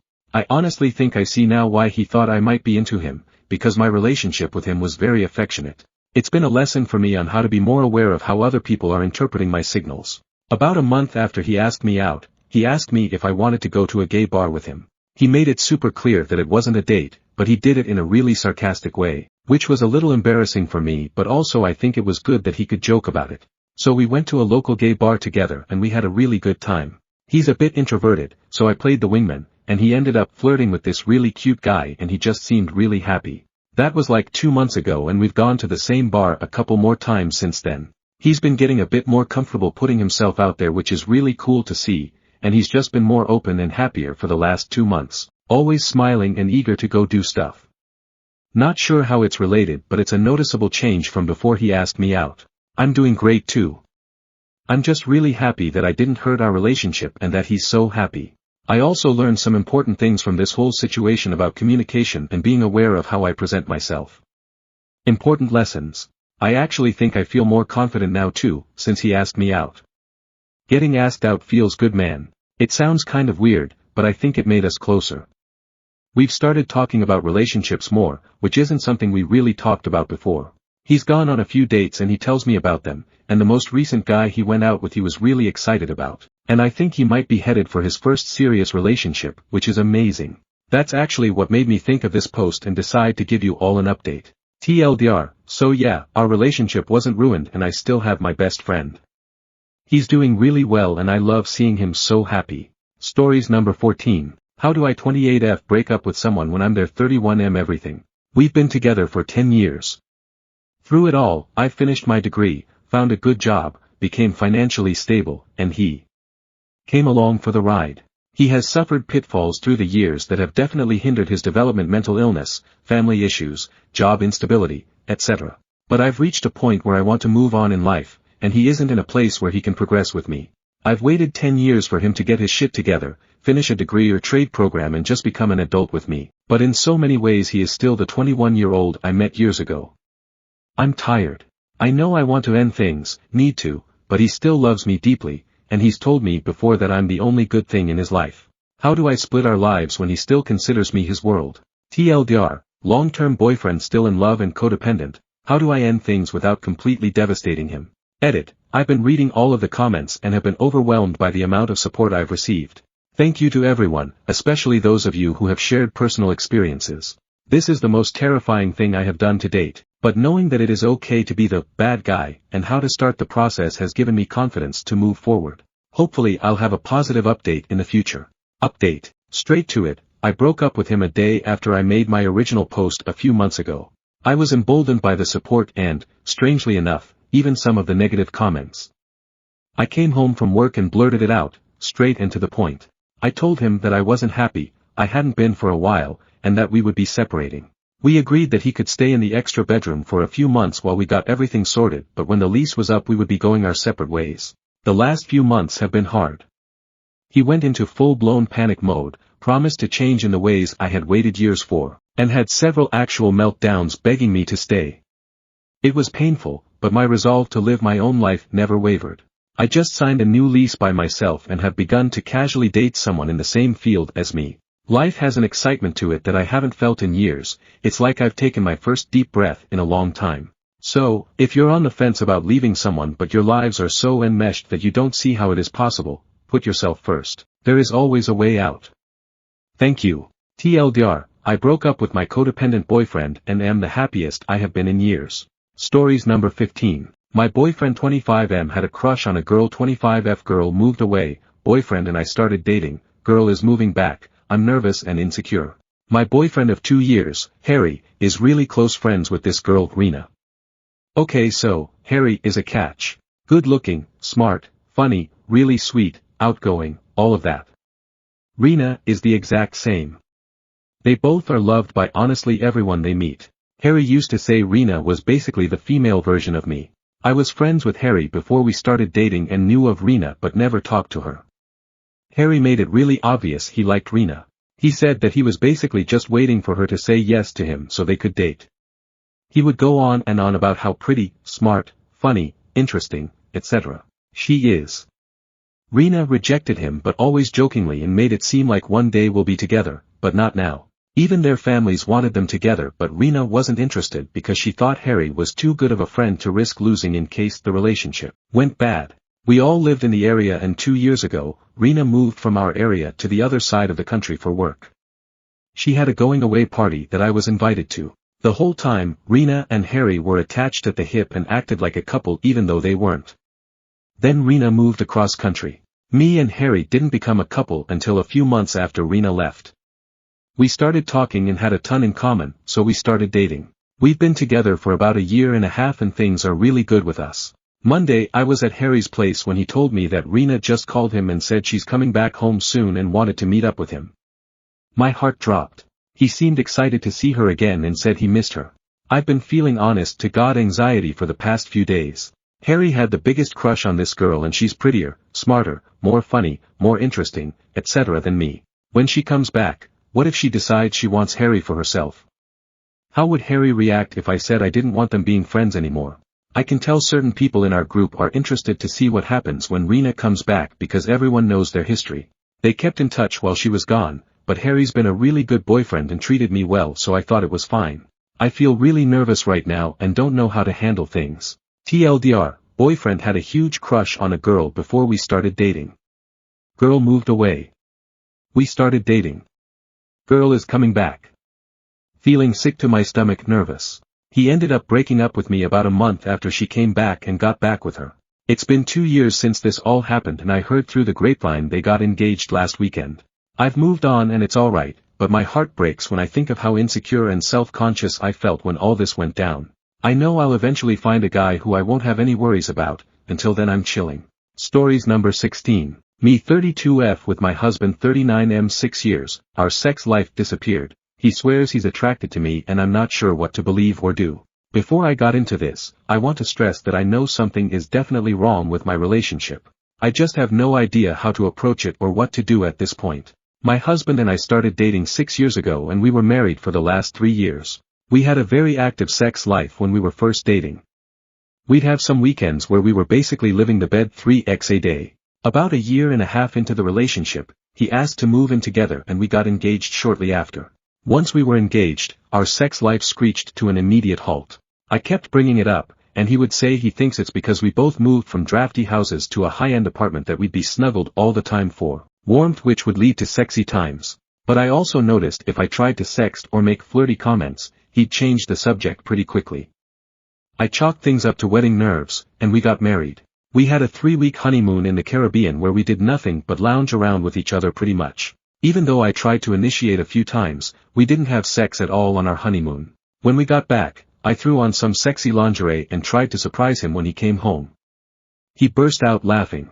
At that point, I flipped out and pointed out that something is obviously wrong, and that this is too soon in a marriage for something like this to happen. He said that the wedding was really stressful for him and he needed to unwind. At this point, one of my friends mentioned something seemed different about my husband. None of them are in the loop as to everything going on. After this continuing the same way, I brought it up again. He said that the truth is that he feels trapped in the apartment with me. We both went from living in houses to living in a 1-bedroom together. That seemed fair enough and we bought a house together. This did not change our situation in terms of the bedroom. But since we keep money separate, I do not recommend. I have student loans, and houses are expensive. I picked up a second job bartending 3 nights a week to make sure I wasn't stretching my money too thin. Then the excuse became "you are never home." He started getting angrier and angrier about me never being home, even when I pointed out all the time I was actually at home. I went out with my friends less frequently to make sure I was around and available, but all that did was kill my social life and not boost our relationship. Then it started getting worse. I would get home from my bartending shift and he'd start yelling at me. It usually started with "you are never home," but was pretty erratic. He'd switch subjects and things he was angry about switched pretty quickly. But he would also say some really hurtful things, such as, "I'm not attracted to you. If you want to have sex, go fuck someone else. I kinda fell into marrying you." It was the path we were already on, and I felt like I couldn't do anything to stop it. "You have the personality of a 5-year-old. What adult tears up at a fucking puppy? Etc. Let me be clear, I do not want to be with someone uninterested in being with me. But whenever I'd bring it up the next day, he'd act like I was exaggerating the fight and what he said, and say of course those things aren't true and that he loved me very much. If I told him I thought he didn't love me in the romantic way, it usually brought him to tears. And just a side note that I've been in shape since the start of our relationship and that hasn't changed. I didn't know whether or not to believe him. In my experience, people tend to accidentally say what they really mean when angry. So I took these things to heart and became really, really sad. I was randomly bursting into tears throughout the day, but whenever I brought up how I felt, he insisted I had to trust what he said about being interested in me, attracted to me, and wanting to be married to me. I ended up seeing a counselor for a bunch of sessions. She helped me feel attractive again, like I deserved to be treated well, and that my expectations of someone I'm pretty recently married to aren't unreasonable at all. Which made me feel more empowered to take action. I started recording him yelling at me. I collected a few and then played them for him during the day. He actually looked genuinely shocked. He said it seemed like he was saying things just to hurt me and that he didn't mean anything he said, but he also didn't remember saying any of them. He said he was committed to fixing this for the future. And he started counseling. So then he took me out on a super date of sorts, nothing really fancy, but all the things I like to do. And it was a really fun, exciting night. All of a sudden at the bar, he went from smiling to angry in the matter of seconds. He snapped at me about something. I insisted we go home, and he spent the rest of the evening yelling at me. The next day I said I thought we needed a divorce. He begged me to try couples counseling instead. I told him that whatever was happening was an issue he was having and that he needed to figure that out before I'd even be interested in counseling. I drove over to the bar I work at for a few hours, not working, just needed to get out, and told a person I don't know very well what was going on, and she suggested that he has an adverse reaction to alcohol. When I came back, my husband presented the same theory about himself. He said he thinks that he has a really adverse reaction to alcohol and shouldn't drink anymore. I didn't really think he'd stop, but he stopped cold turkey and hasn't started again since. Fast forward to now. Our sex life hasn't changed at all. And he's almost euphoric about not drinking alcohol anymore. He's cheerful and he's very kind to me, but nothing at all has changed about our sex life. I brought up couples counseling again, and he said he didn't think we need it because of how much better he's doing now that he isn't drinking anymore. I don't want to ruin his recovery by pushing hard on the fact that things are still not good. He insists he's attracted to me and loves me. I don't know if I should trust him when he says that, and I feel stupid for even thinking that maybe I should trust that he actually feels that way. I do know he feels affectionate towards me generally. But we really feel like roommates who are best friends. And that's probably why I've put up with all of this, because when it comes down to it, we get along really, really well. I just don't know what my next steps should be, or what I should even be feeling about this. Sometimes I think, well, if everything else is fine, why is sex so important? But it really is to me, plus I feel like he might be hiding all these feelings about me. Then again, he seemed so genuinely shocked by hearing himself say all those mean things about me. Could there be something else going on with him? Edit, I should actually emphasize, it isn't just sex. If I go in for a kiss, he pulls back so it's just a peck. He tells me he doesn't really like kissing and doesn't understand the appeal. TLDR, my husband had a drinking problem and didn't want to have sex with me. He's corrected the drinking problem and still doesn't want to have sex with me, but swears he finds me attractive. What do I do? Update, seriously, thanks so much. After reading all these comments, I'm going to give him an ultimatum. I am going to tell him that there is definitely something wrong, and that he has to go get his hormones checked and see a psychiatrist. After that, we are going to a couples counselor to talk about the things he has said about me, and if it isn't tied to a hormone thing, the sex, the underlying issue.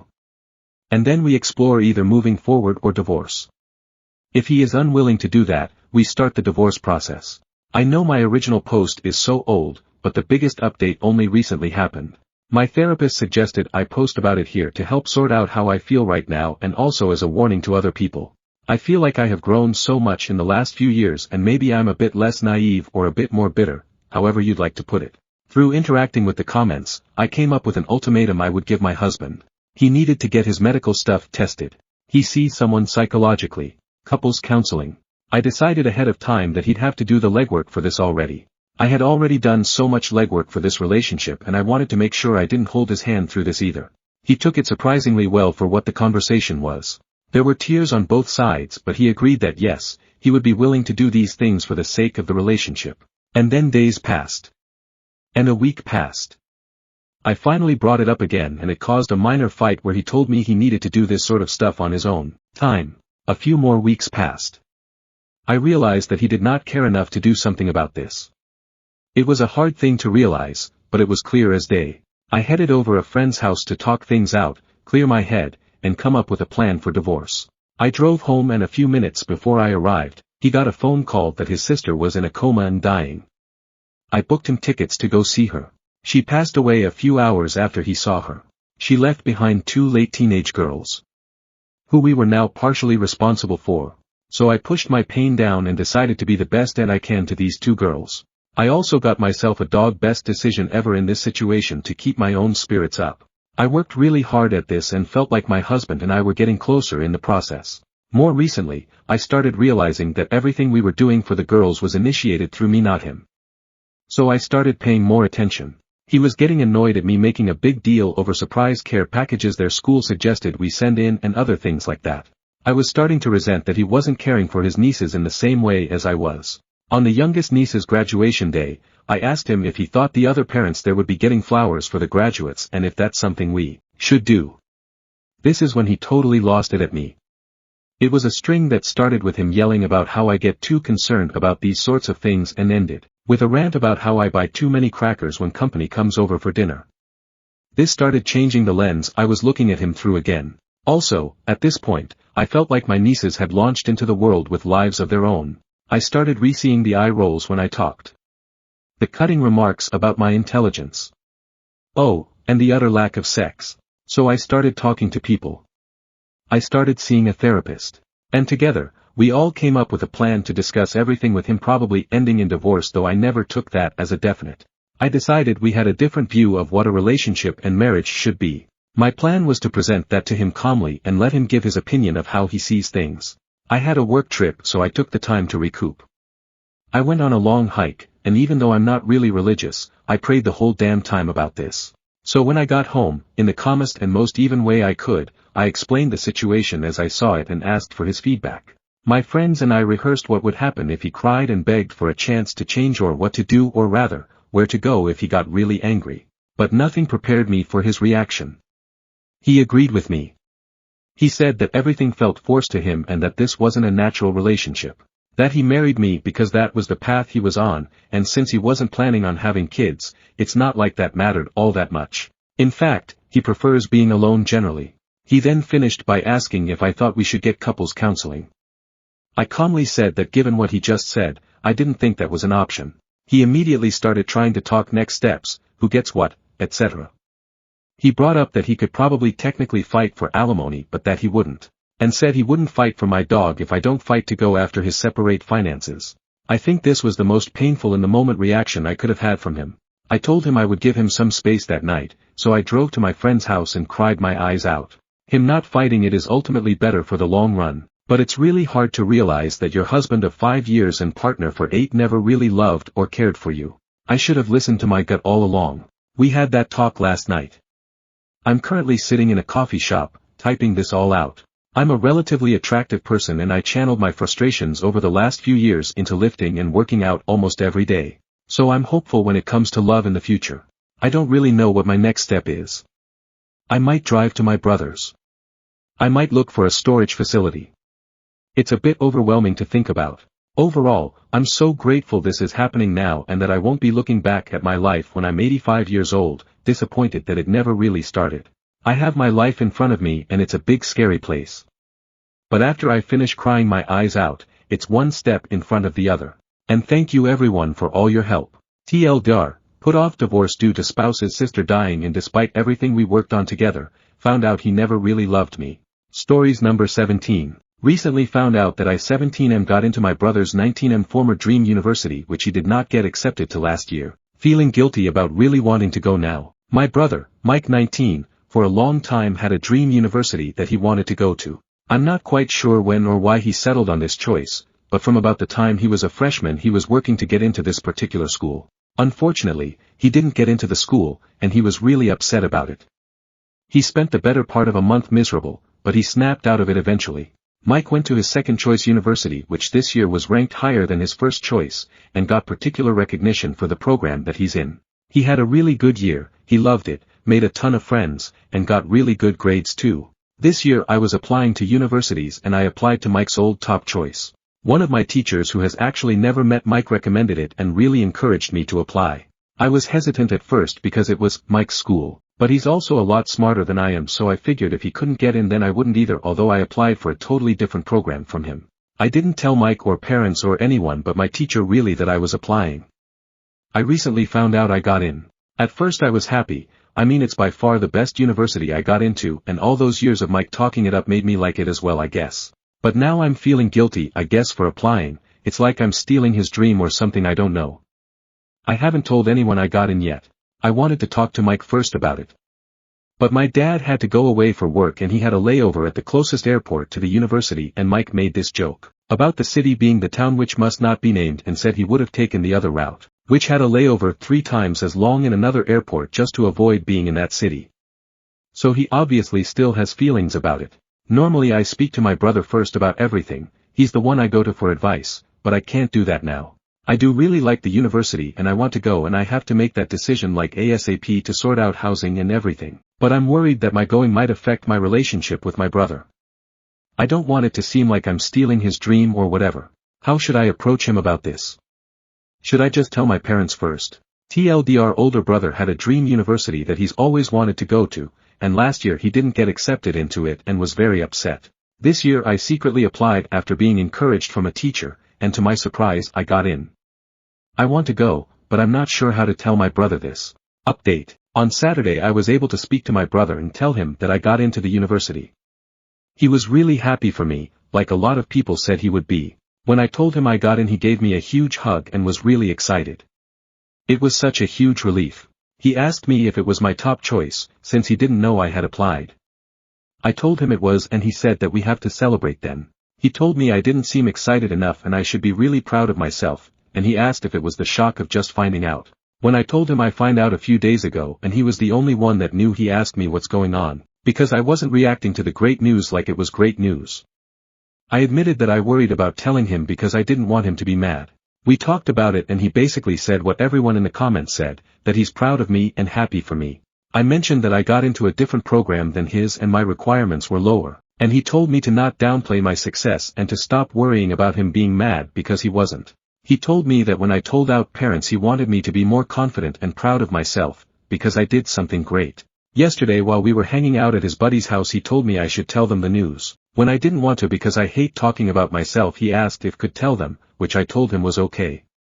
They were all happy for me too. Honestly, his reaction was better than I even hoped for, but looking back I should have expected it from him because that's always been the type of brother he is. TLDR told my brother I got into the university and he incredibly supportive and happy for me. He told me not limit my success to make other people more comfortable, and that he was proud of me, which meant a lot to hear. Stories number 18. My 25F boyfriend 26M of 10 months is best friends with his ex 20S. She refuses to meet me and it's getting weird. Relationships. I started dating my boyfriend, Jeff, 10 months ago. This relationship has been amazing so far and I definitely see a future with him. There's just one problem. He has a weird relationship with his ex that's starting to make me really uncomfortable and suspicious. When we started dating, he often talked about his best friend, Jenna, who he also owns a business with. He made it pretty clear that she was an important person to him. I knew they had spent vacations together and he mentioned hanging out with her parents a few times, too. A few weeks after I met him, I creeped through all his pictures on Facebook, because who doesn't do that with someone they just started dating, and saw a bunch of very couple-y pictures of him and Jenna. I also found her Instagram and looked through it, and it's filled with pictures of Jeff.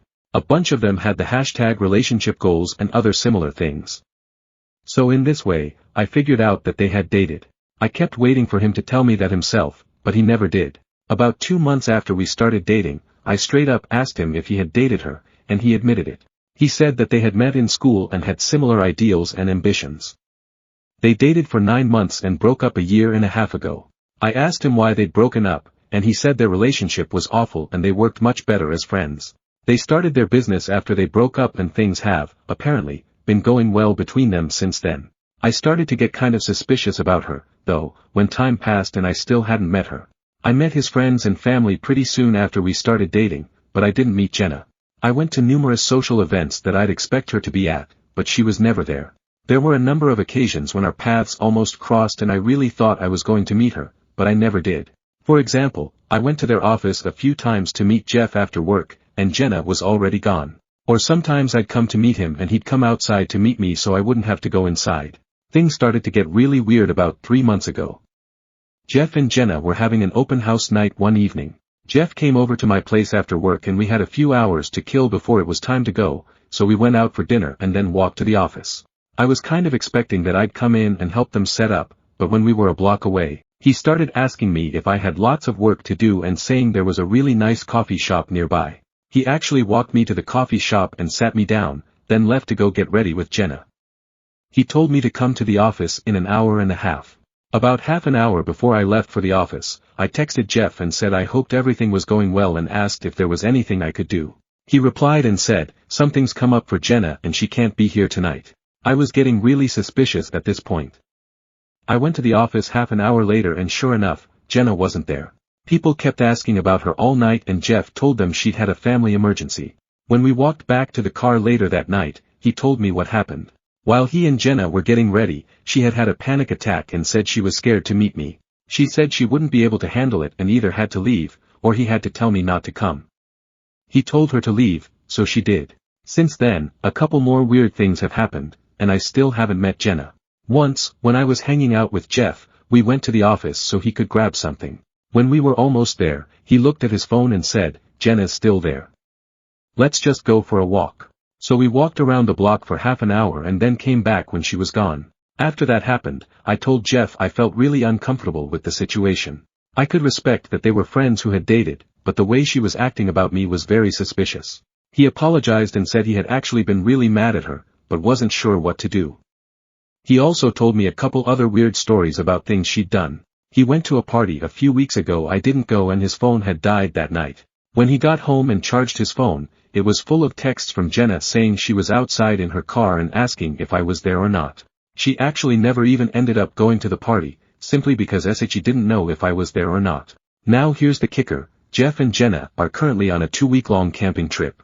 They've been planning this trip since before I met him, but considering the way she's behaved, I feel very uncomfortable about him being on this trip. I just looked at her Instagram and she's posted 5 new pictures of him. As awesome as Jeff is, I'm really fed up with this and I'm seriously considering breaking things off when he gets back. Am I being unreasonable? TLDR, my boyfriend is best friend/business partners with his ex.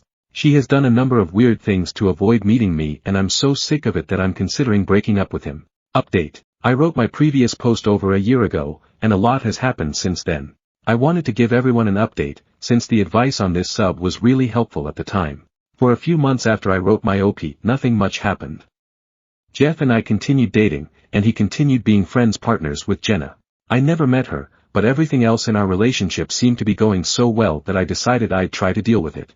Things got really hard, however, when I had to take a work contract 12 hours away from home for 3 months.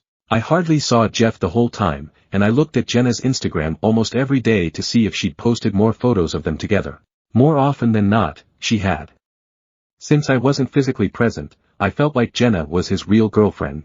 I felt completely worthless and constantly stressed out, knowing my boyfriend was spending all his time with another woman who I already had suspicions about. While I was away for work, I decided to break up with Jeff. I broke up with as soon as I came back, and I made it very clear that his relationship with Jenna was intolerable for me. I told him he was going to have a hard time dating anyone who wasn't her as long as she was still in his life. He kept saying he didn't understand why it was such a problem. He told me he couldn't control her behaviors, but he promised me he hadn't cheated on me. I explained to him that by allowing their friendship to continue, he was condoning her behaviors. I told him I didn't really even care if he'd physically cheated or not, since he'd already shown disrespect for me in our relationship. I didn't speak to him for a few months and I went on with my life. I took another contract out of town and even considered moving permanently to another city. One night, though, Jeff called me and apologized. He said he had been thinking about our relationship a lot and realized he had been in the wrong. He said his relationship with Jenna was beginning to feel toxic to him, and he'd made arrangements to dissolve their business partnership.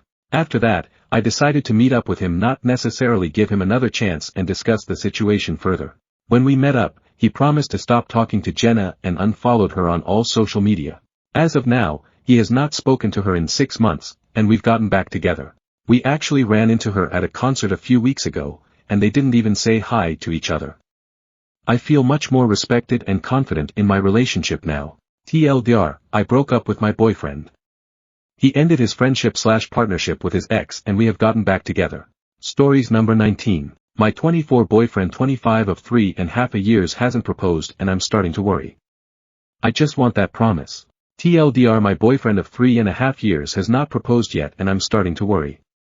He promised me that we would get engaged, just not now due to funds. But I know he has enough money. And it keeps getting pushed back. I just want to know we're going to spend the rest of our lives together. So I have been dating my boyfriend of 3 years. We moved in with each other over 2 years ago. Everything has been going great. We work well together, we're best friends.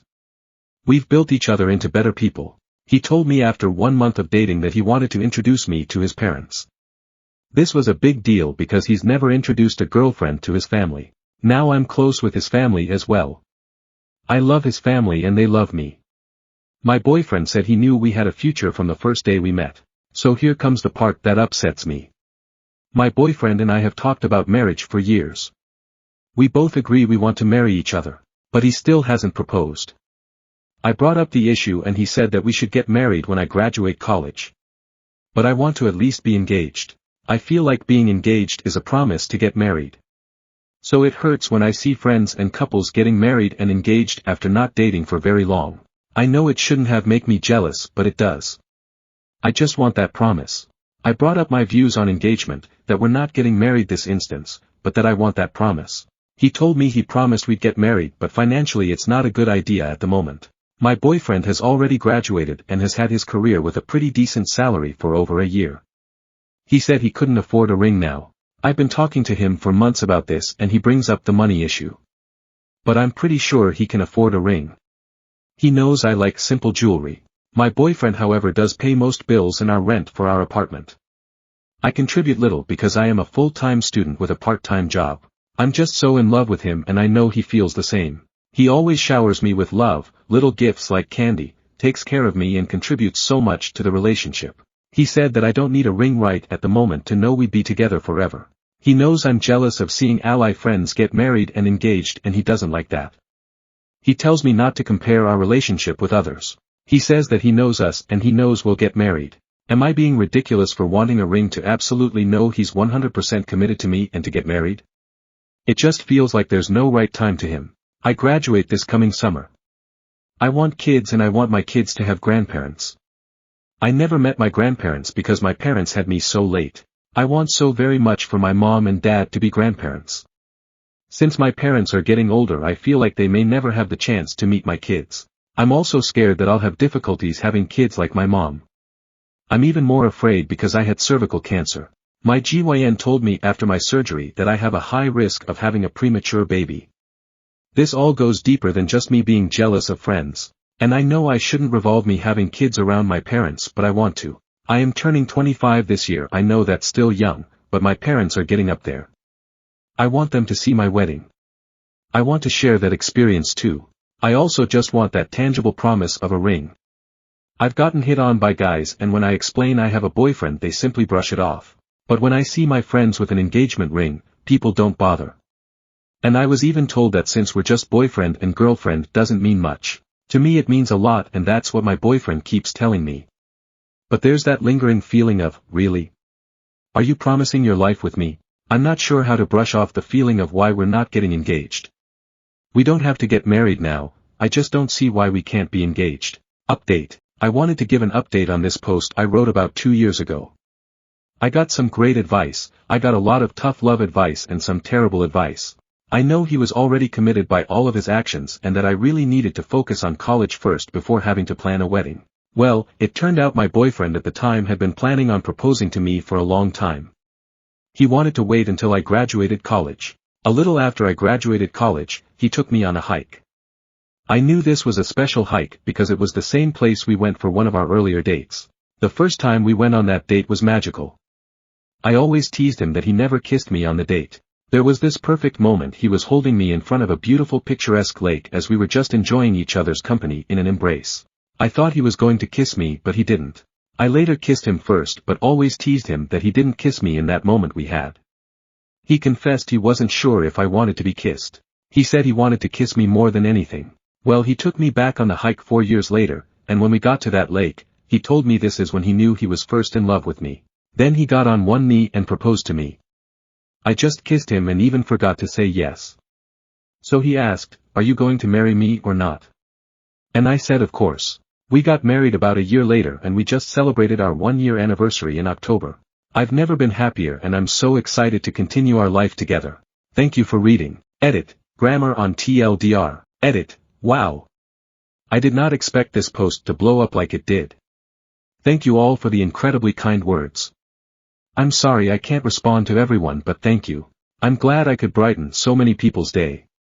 You all brightened mine. TLDR update. My 24 boyfriend 25 of 3.5 years hadn't proposed and I was starting to worry. This is a 2-year update that my boyfriend at the time was planning on proposing all along. We have now been married for 1 year. I am so happy everything worked out the way it did. Stories number 20. My M26 wife 26F isn't happy. My wife and I met close to 6 years ago. Crazy over each other and really intimate. After we got engaged the intimacy started to die down and a couple months before the wedding my wife cut of all sexual acts stating she wanted to wait until we got married.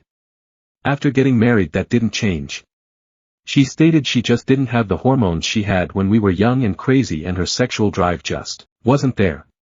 I also thought it could be related to her weight gain self-esteem issues, but I just said as long as nothing was wrong with us I can live with it. The first year of marriage turned out to be terrible. A lot of arguments and disagreements. She got a job offer where she had to leave 2 hours away for training and ended up being there for months and making no effort to come back home. She eventually told me she wasn't happy. She said she felt like I was not holding my weight around the house and she always had to tell me what to do. So I really worked on changing and managed to contribute a lot more around the house: laundry, cleaning, cooking, and so on. Things drastically changed and it seemed to be back to normal and even better. Still not really intimate. The second year came around and we seemed to be continuing to do well.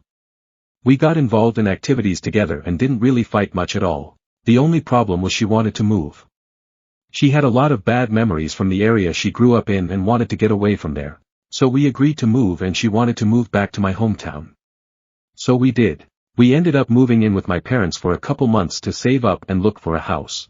It wasn't easy because obviously we are living in someone else's house and trying to abide by their living styles. My wife and stepmom weren't vibing well because my stepmom said she didn't contribute around the house like everyone else and was lazy. After about 3 months total we ended up moving out and into a house we bought together. After about a month in the house her father flew up with her niece to stay and visit. Well, coronavirus hit and they ended up staying for a month and a half because they couldn't get flights back. It was fine, but we weren't very intimate while her father was here. I expected that. Anyways, her father finally finds a flight back, but her niece ends up staying here for a couple months so we can watch her while her father works. I agreed to it, but it did put some stress into our marriage. Nothing seemed wrong though.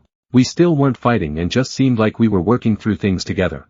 Well, about 3 weeks ago my wife sits me down and says she is unhappy and doesn't feel in love, but she loves me. She feels like we are just great roommates and can get stuff done.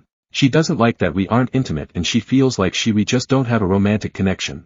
I'm puzzled because I addressed that shortly after we were married and when I brought that up she said she just didn't realize it until now. On top of that I am always taking her out on dates and spending time with her. So it wasn't like I neglected that romantic part of our relationship. So we agreed to get some marriage books and try that. If that doesn't work, move to counseling. We got the books about a week ago. I've been reading and learning new things to apply, but when I talk to her about things we can try she gets defensive and says things like, "You think you're the guru now," and when I asked her if she has read any of the books she said she hasn't been reading. She said she doesn't even feel like fixing things. She doesn't know what she wants to do. I keep telling her I can put 110% into this, but if she doesn't put any effort into it our marriage will continue to fail. I'm just so confused. I have been working so hard and putting forth so much effort. I work from home, I do 80% of the housework, cook the meals, take care of our niece, take care of the pets, pay the bills, read through these marriage books, and still make time for her when she gets home to try and fulfill her needs. I don't know what else to do. Can someone give me guidance? I feel like I am being a great spouse, but am I just blind to my own shortcomings? I really want to fix it and will do whatever it takes. Thank you for taking time to read through all this and help. TLDR, wife doesn't feel in love with me anymore. I've been trying to fix this, but it doesn't seem to be working. What can I do? Update. Thank you everyone for the advice from the original post. I just wanted to give the community an update. My wife finally got back yesterday from leaving to go see her sister. We talked for a little bit yesterday, but still came to the same thing she has been telling me. She doesn't want to be with me because she doesn't feel in love, emotionally connected, or intimate towards me. She views me as a friend. I told her she needed to choose: either we work on this and go to counseling, or it's a divorce and we cut ties. She couldn't decide and said to give her the weekend. This morning I woke up early, made her breakfast and brought it to her in bed. Then took her out to eat for lunch and dessert, trying to just spark anything to see if she would agree to work on it. Well, we sat down again after getting back and she said she wanted a divorce and she was 100% on that. It was tough. A lot of crying, sadness, hurt, and all the emotions one would feel. I ended up just going to my room and she left for the night. I decided to get out and do something, so I jogged and listened to some music for a bit. It helped. I came to the realization that we all have such little time on earth and I don't want to waste it moping around. I want to improve myself physically, emotionally, and mentally. I want to just enjoy life and find myself again. So I'm going to do that, and one day I might meet someone who is perfect to continue the journey of life with me. So I'm still sad and hurt, but all that to say I'm moving forward and trying to be positive. Thank you all for your support. TLDR, wife wants a divorce. I'm trying to stay positive and move on. Stories number 21. I 46F have hurt my daughter 16F by giving her friend 16F a few books. My daughter's 16F friend came out a few weeks ago to her family and friends. It has put a bit of a strain on their relationship. I don't know what is going on between them, but I try not to pry. She 16F visited us this week. My husband and I read a lot and have a huge collection of books. We let her pick out a few books. She picked a few thrillers, some LGBTQ memoirs and the like.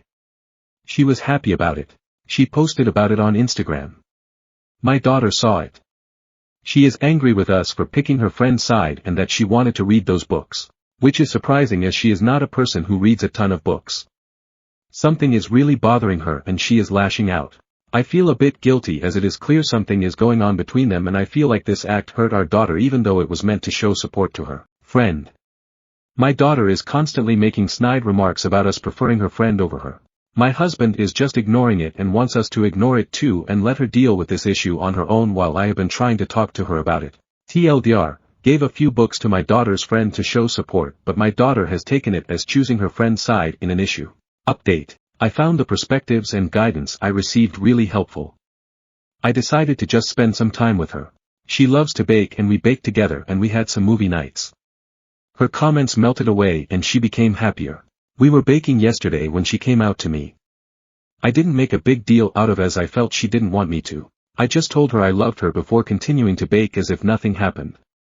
We did have a conversation later on. She told me that she and her friend had been together. Scary, how well kids can hide things. Her girlfriend wanted to come out but she didn't, and it had strained their relationship. It seems, they had a fight before we gave her the books to her ex-girlfriend, and that had hurt her. Their relationship is in the limbo and she doesn't want to come out to the world right now. My husband ordered a small pride flag to keep in her room. The world is a bit crazy right now and we want her to have a space where she can be herself. TLDR, my daughter came out to me, her friend was actually her girlfriend and they had a fight.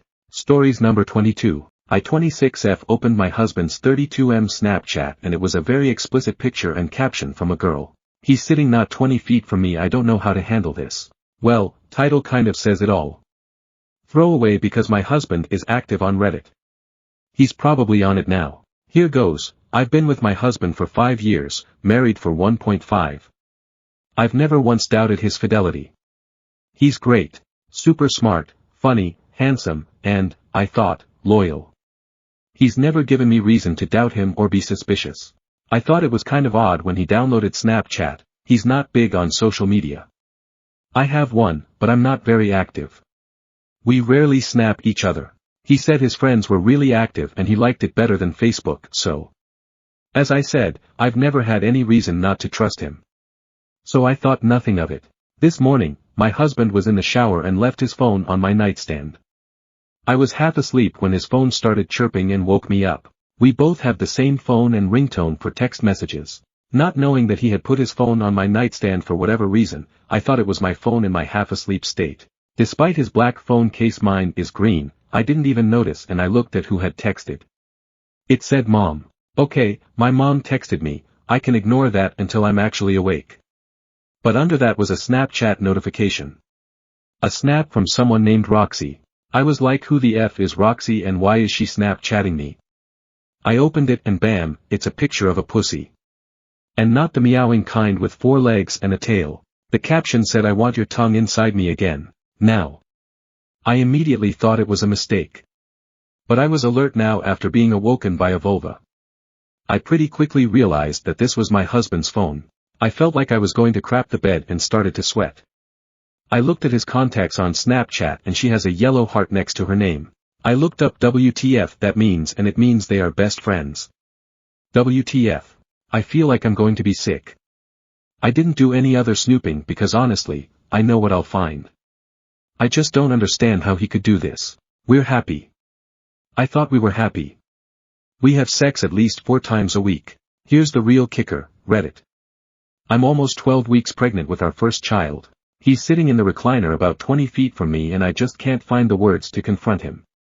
How do I say what I need to say? There is no way I am somehow overreacting or misreading this situation, is there? I'm heartbroken and don't know what to do. TLDR, accidentally opened my husband's Snapchat only to be greeted with a snap of some girl's vagina. I'm nearly 12 weeks pregnant and just can't wrap my head around this. Don't know how to handle this or confront him. Update, first and foremost, thank you all for your love and support.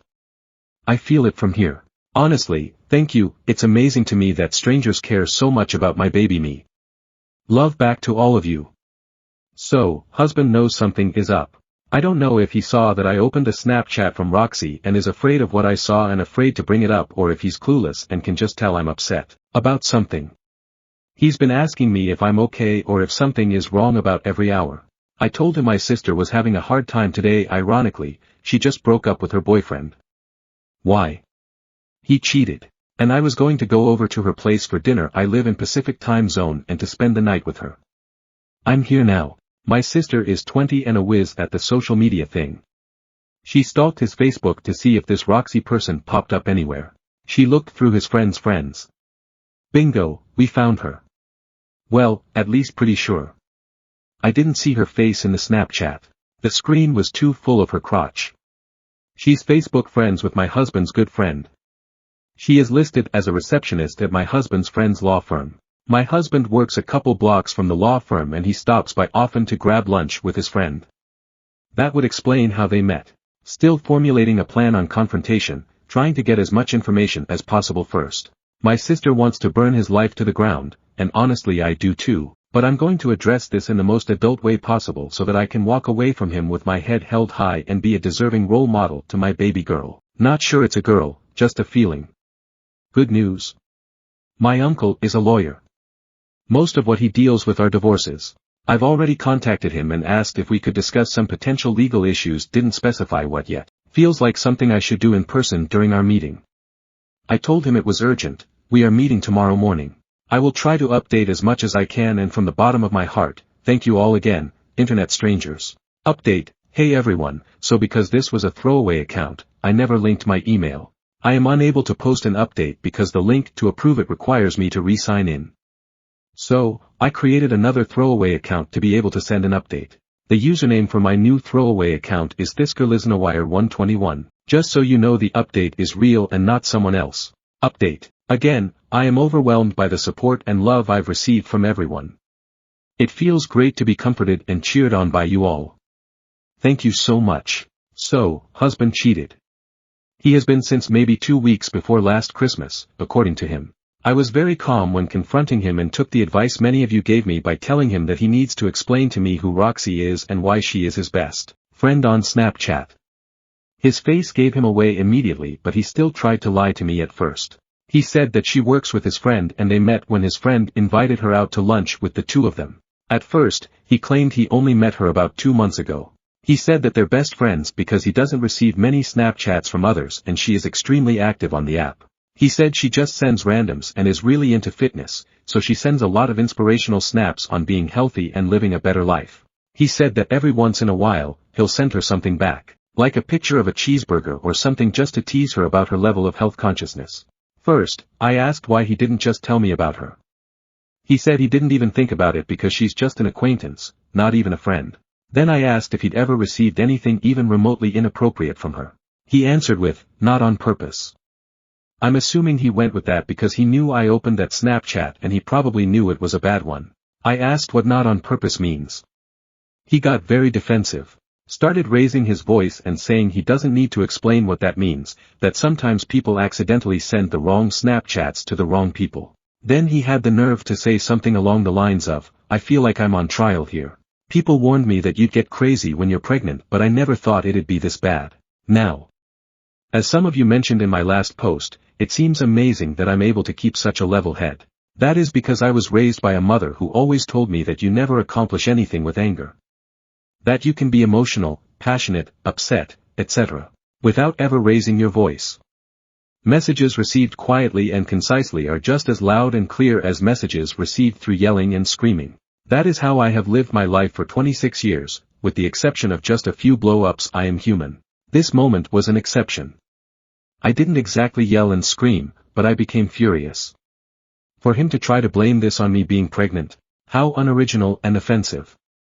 Long story short, he said he'd never seen me this crazy and I told him that I'd never seen a picture of another girl's pussy on my husband's Snapchat before. He came back with that I shouldn't have looked at his Snapchat. I came back with that it was an accident, but even if it hadn't been, there shouldn't be any reason he's receiving Snapchats like that for me to see, accidentally or not, in the first place. I told him that I may be pregnant but I'm also an intelligent person and I am his wife, so I knew he was lying and I deserved to know the truth. I asked if I could see his text messages to see if he's been texting Roxy. He said sure. No messages. Then I asked to see his Facebook messages. He looked like a kid caught with his hand in the cookie jar. He told me no. I asked why. He finally broke and started to cry. Told me he couldn't let me see the messages because they would hurt me. Because they were inappropriate. Then it all came out. They screwed in the backseat of her car the first night they met. This is already long so I'll spare you all the details.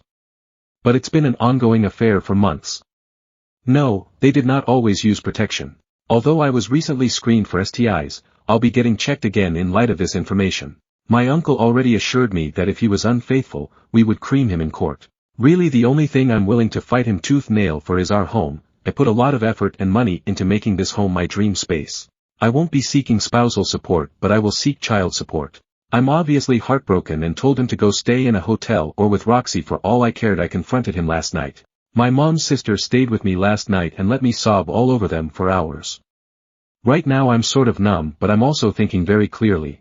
I know what my next 10 moves are and I feel supported and secure in my decision to leave him and keep my baby. A few things I just wanted to clarify. My husband is not a lawyer, his good friend is. There was some concern for my success in court if my husband is a lawyer. His friend is an environmental law, so, while I'm sure he can provide some advice, he will not be my husband's divorce lawyer. There were suggestions of me terminating my pregnancy. I fully support the right to choose and I would probably terminate the pregnancy if I was in a different financial position and lacked a support system. However, I work as a marketing manager for a large company. Not only does this allow me the privilege of working from home about 50% of the time, but it also grants me financial independence. I do not rely on my husband for money and I really never have.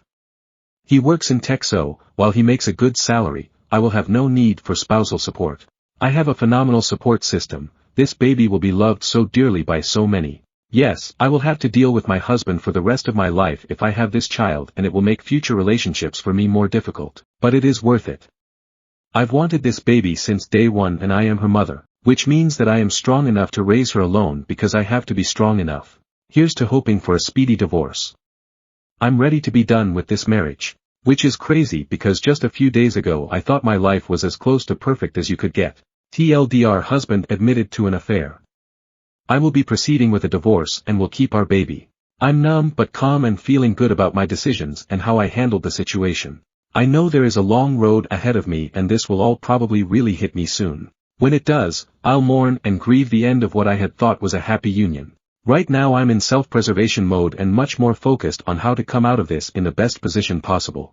Thank you so much for all the advice and support, Reddit. Edit, formatting, update. I know it has been only a short time since I posted this update, but I need to tell you all how amazing all of you are. Wow, this much support is just wow. I wish I could reply to all of your comments and messages, but because of the volume, I'm just going to say thank you from the bottom of my heart to each and every one of you who read my posts, who commented, thought of me, wished my baby me the best, messaged me, and anything else. I am currently at my parents' condo, sitting outside at their pool, sunbathing my little baby bump and reading each and every one of your amazing and empowering comments. I just want you all to have that image, that you have made me happy and content in a time when I am short on both. This is proof that love does exist, even if it doesn't within my, now over, relationship. And that is a powerful thing. Love to you all. Me again, I was going to post more details on what happened during the confrontation with my husband, etc., but then I decided against it. I should keep some details private. It's likely my husband has seen this post. I will leave you with this. My dad and I were up late talking last night and, as usual, he had the perfect thing to say to me. He told me that weak people are afraid of strong people. He told me to keep on terrifying the weak ones. That way, the only people who won't fear you are the bravest, strongest of people, and those are the people who are worthy of you. Then he said my husband is a spineless turd who couldn't kick it with the strongest woman in the world. Just thought I'd leave you with that and encourage everyone to be terrifying by being strong and not standing for nonsense. This is the last I will post on the matter. I have a lot ahead of me with everything and will probably go quiet on Reddit for a while. Time to get ready for court and to be terrifying. Thank you, thank you, thank you again. Love to all of you and best wishes. Stories number 23. Me 31F with my husband 35M married 2 years together for 10. He doesn't want his kids to be like me. This morning I told my husband that his mom's good friend passed away. He was upset both about the passing, but mostly with me for telling him on his way to work. He said, "Are you fucking retarded?" And told me that he didn't want his kids to turn out like me. We don't have any kids yet. He thinks I have no empathy. I told him this morning because my mother tends to wait until she thinks it's the right time to tell me about deaths and other uncomfortable things, and I think it's very controlling. Also, he's always told me that he wants to know things right away. But he was mad at me because now he's gonna be upset all day at work. Which I get, now, but I really felt like I was doing the right thing for him. We are good most of the time, but he's going through a really stressful patch right now. I've been trying to shoulder a lot of the stress, let him take it out on me, etc. I just feel so bad for ruining his day, and I honestly feel like sometimes I'm ruining his life. I don't know what to do. I don't want to get divorced, but I don't want him to feel like this. He says I'm bringing nothing to our relationship when I feel like I do so much for him. I am willing to answer any other questions to clear things up. I honestly don't know what I am looking for by posting here. I just feel really lost. TLDR, husband doesn't want our kids to be like me. Update. It took me 3 more years, but I finally left him last year. This post helped me see how much was wrong in our relationship, but I was still so hesitant to leave. We had pets and a beautiful home together, and I loved his family, and we had so many inside jokes and plans for the future. But eventually it was all just too much for me to take any longer. The day after his parents' 50th anniversary party, I told him I wanted a divorce. I just couldn't see myself living like that for 50 years. I moved from the suburbs to the city with a friend. I rekindled some old friendships from high school and made a bunch of new friends who I am so thankful for. He kept the dog, I took the cats. I thought my life was ending, but it was just beginning. I told my very religious family and they were all understanding and supportive. I've maintained friendships with a good number of our mutual friends, friendships I was worried about losing. I'm working on my master's degree and volunteering and experiencing life and love and art and beauty like I never thought was possible. I met a guy at a friend's punk rock show and we hit it off, but we are taking things very slowly. He is wonderful and so kind to me. If you are in an abusive relationship, please don't be afraid to leave. It gets so much better. I still miss him from time to time. I feel guilty about getting divorced, guilty for wasting my parents' money on a failed marriage. I miss his parents. I miss my dog. But I am so much happier. My future feels uncertain, but that is better than feeling like a death sentence.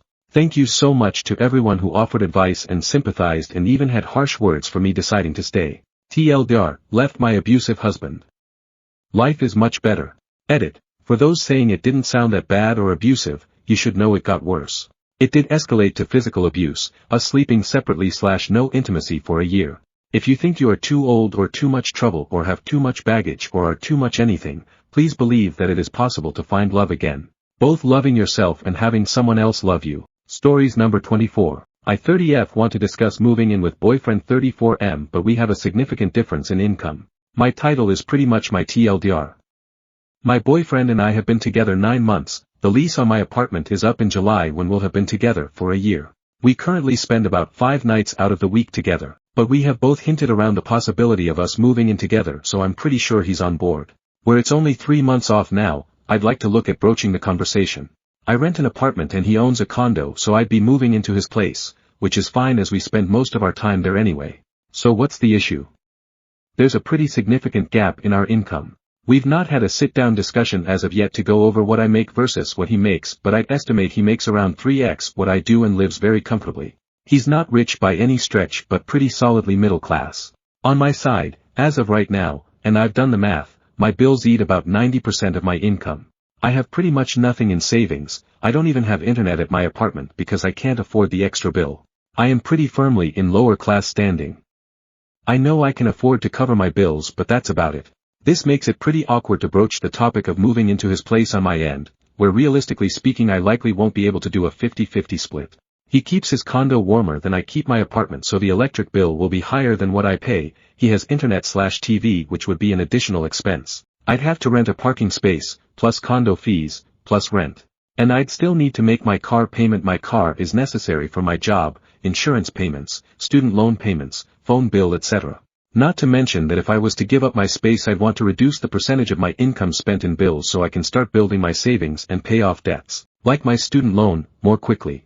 Part of me wants to wait until he broaches the topic because it doesn't feel reasonable for me to say I want to move in with him in one breath and then tell him I can't split bills evenly in another. On the flip side, from conversations I've had with him, it seems like he wants it just as much as me but is feeling awkward about broaching the topic. This is his first serious relationship. So I guess, any advice on what to do? Should I wait for him to bring up moving in together even if it means waiting an additional year? Should I bite the bullet and broach the topic myself? If so, how do I go about it without coming across like I'm trying to take advantage of him? Is there another path that I'm not even thinking of here? TLDR, I want to discuss moving in with my boyfriend, but our difference in income makes me bringing it up awkward as I won't be able to split bills evenly, making me feel like a mooch if I bring it up rather than waiting for him to do so. Edit, to clarify, my boyfriend and I have great communication. The issue here is how to broach this communication with him, not the fact we don't communicate at all. Update, thanks for all the advice. I ended up broaching the topic last week. As mentioned in the first post, both my boyfriend and I have been hinting around the topic but hadn't directly discussed it. I was still on the fence about bringing it up myself when my boyfriend made a comment about how he's excited for us to live together one day.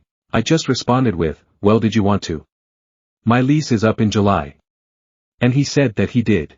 It was before work when it happened, so we left it at that for the day and got together that evening to work out details. I expressed to him at that point that while I would love living with him, that my concern was that I wouldn't be able to contribute equally and I didn't want him feeling taken advantage of.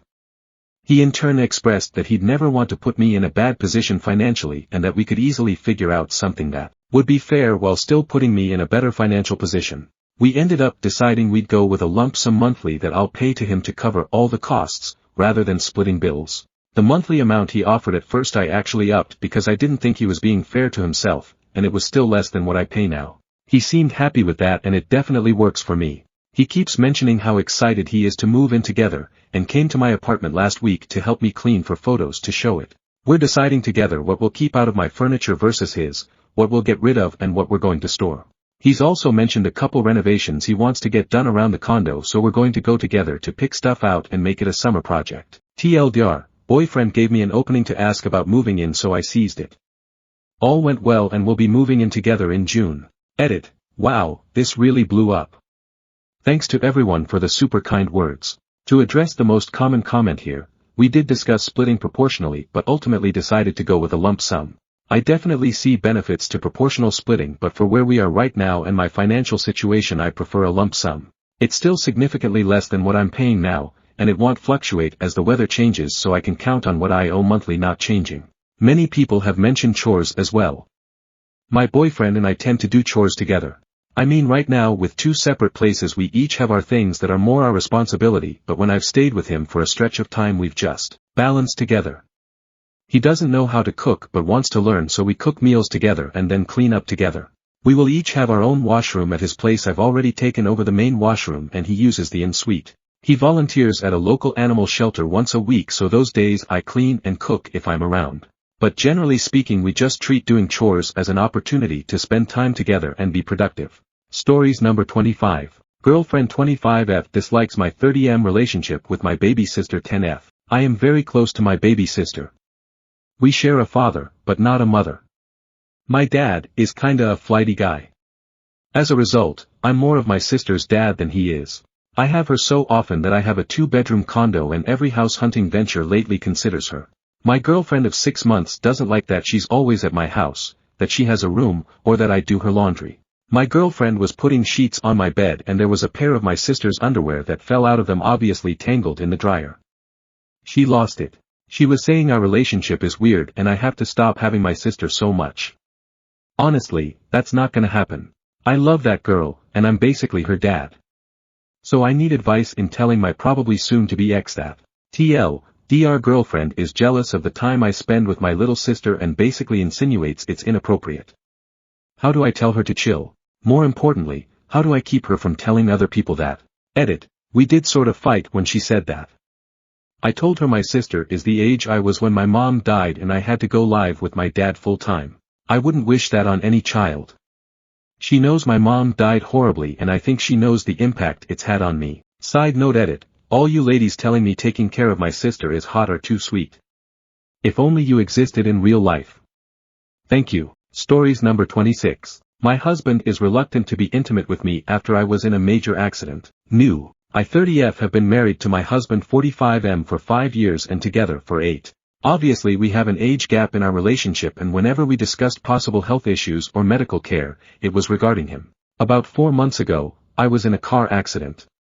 I was talking on Bluetooth to my husband because I was nervous driving on the icy roads going to our house, when another car rounded a corner too fast and lost control. It was one of those exact wrong moment things and my car went off the road and into a tree. My husband heard the whole thing and my last memory before I lost consciousness was him screaming my name. I don't want to get into the bloody details, but I ended up being in the hospital for over a month. I needed multiple surgeries and have been in physical therapy ever since. I am finally getting to a point where I feel like myself again and am no longer in pain.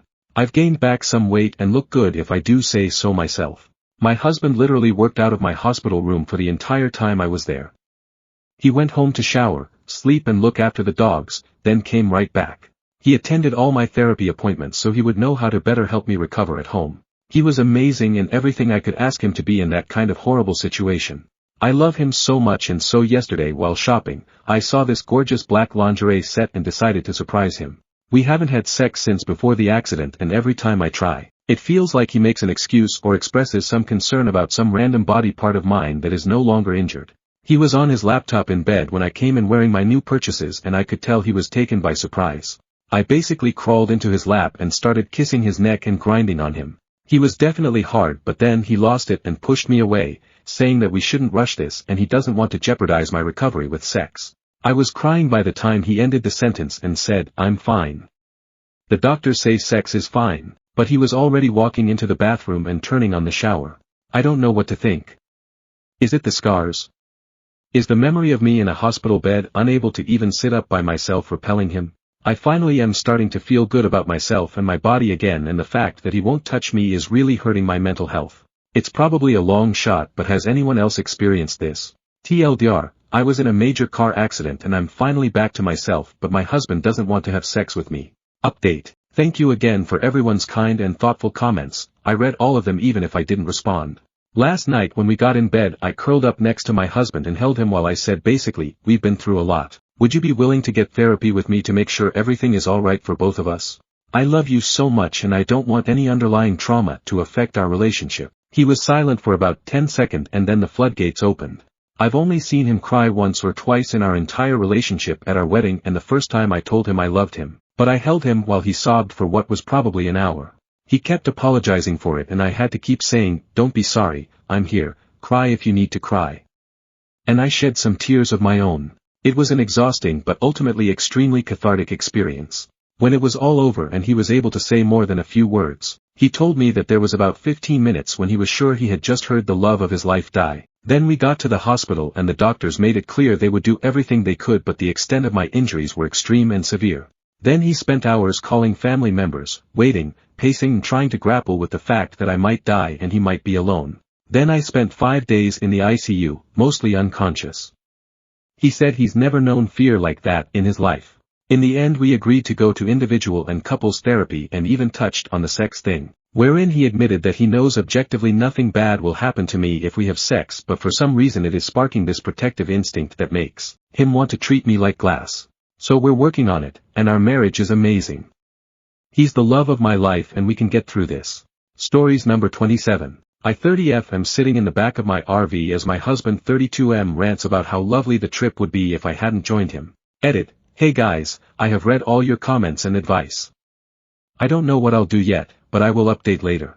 Second edit. Hey guys, I've read all of your messages and I've got limited internet right now. A few of you were concerned for my safety and I just wanted to let you all know I'm fine. I plan on confronting him later today. This might be confusing, but I will try my best to be clear. I am typing this on my tablet, so please forgive me for any spelling/grammar mistakes. Just to note, this is the first time that an issue like this has come up in our marriage and I do not know what to do. I have been writing romance novels since I was in college. I was a relatively successful author and I have made a living off selling my novels ever since.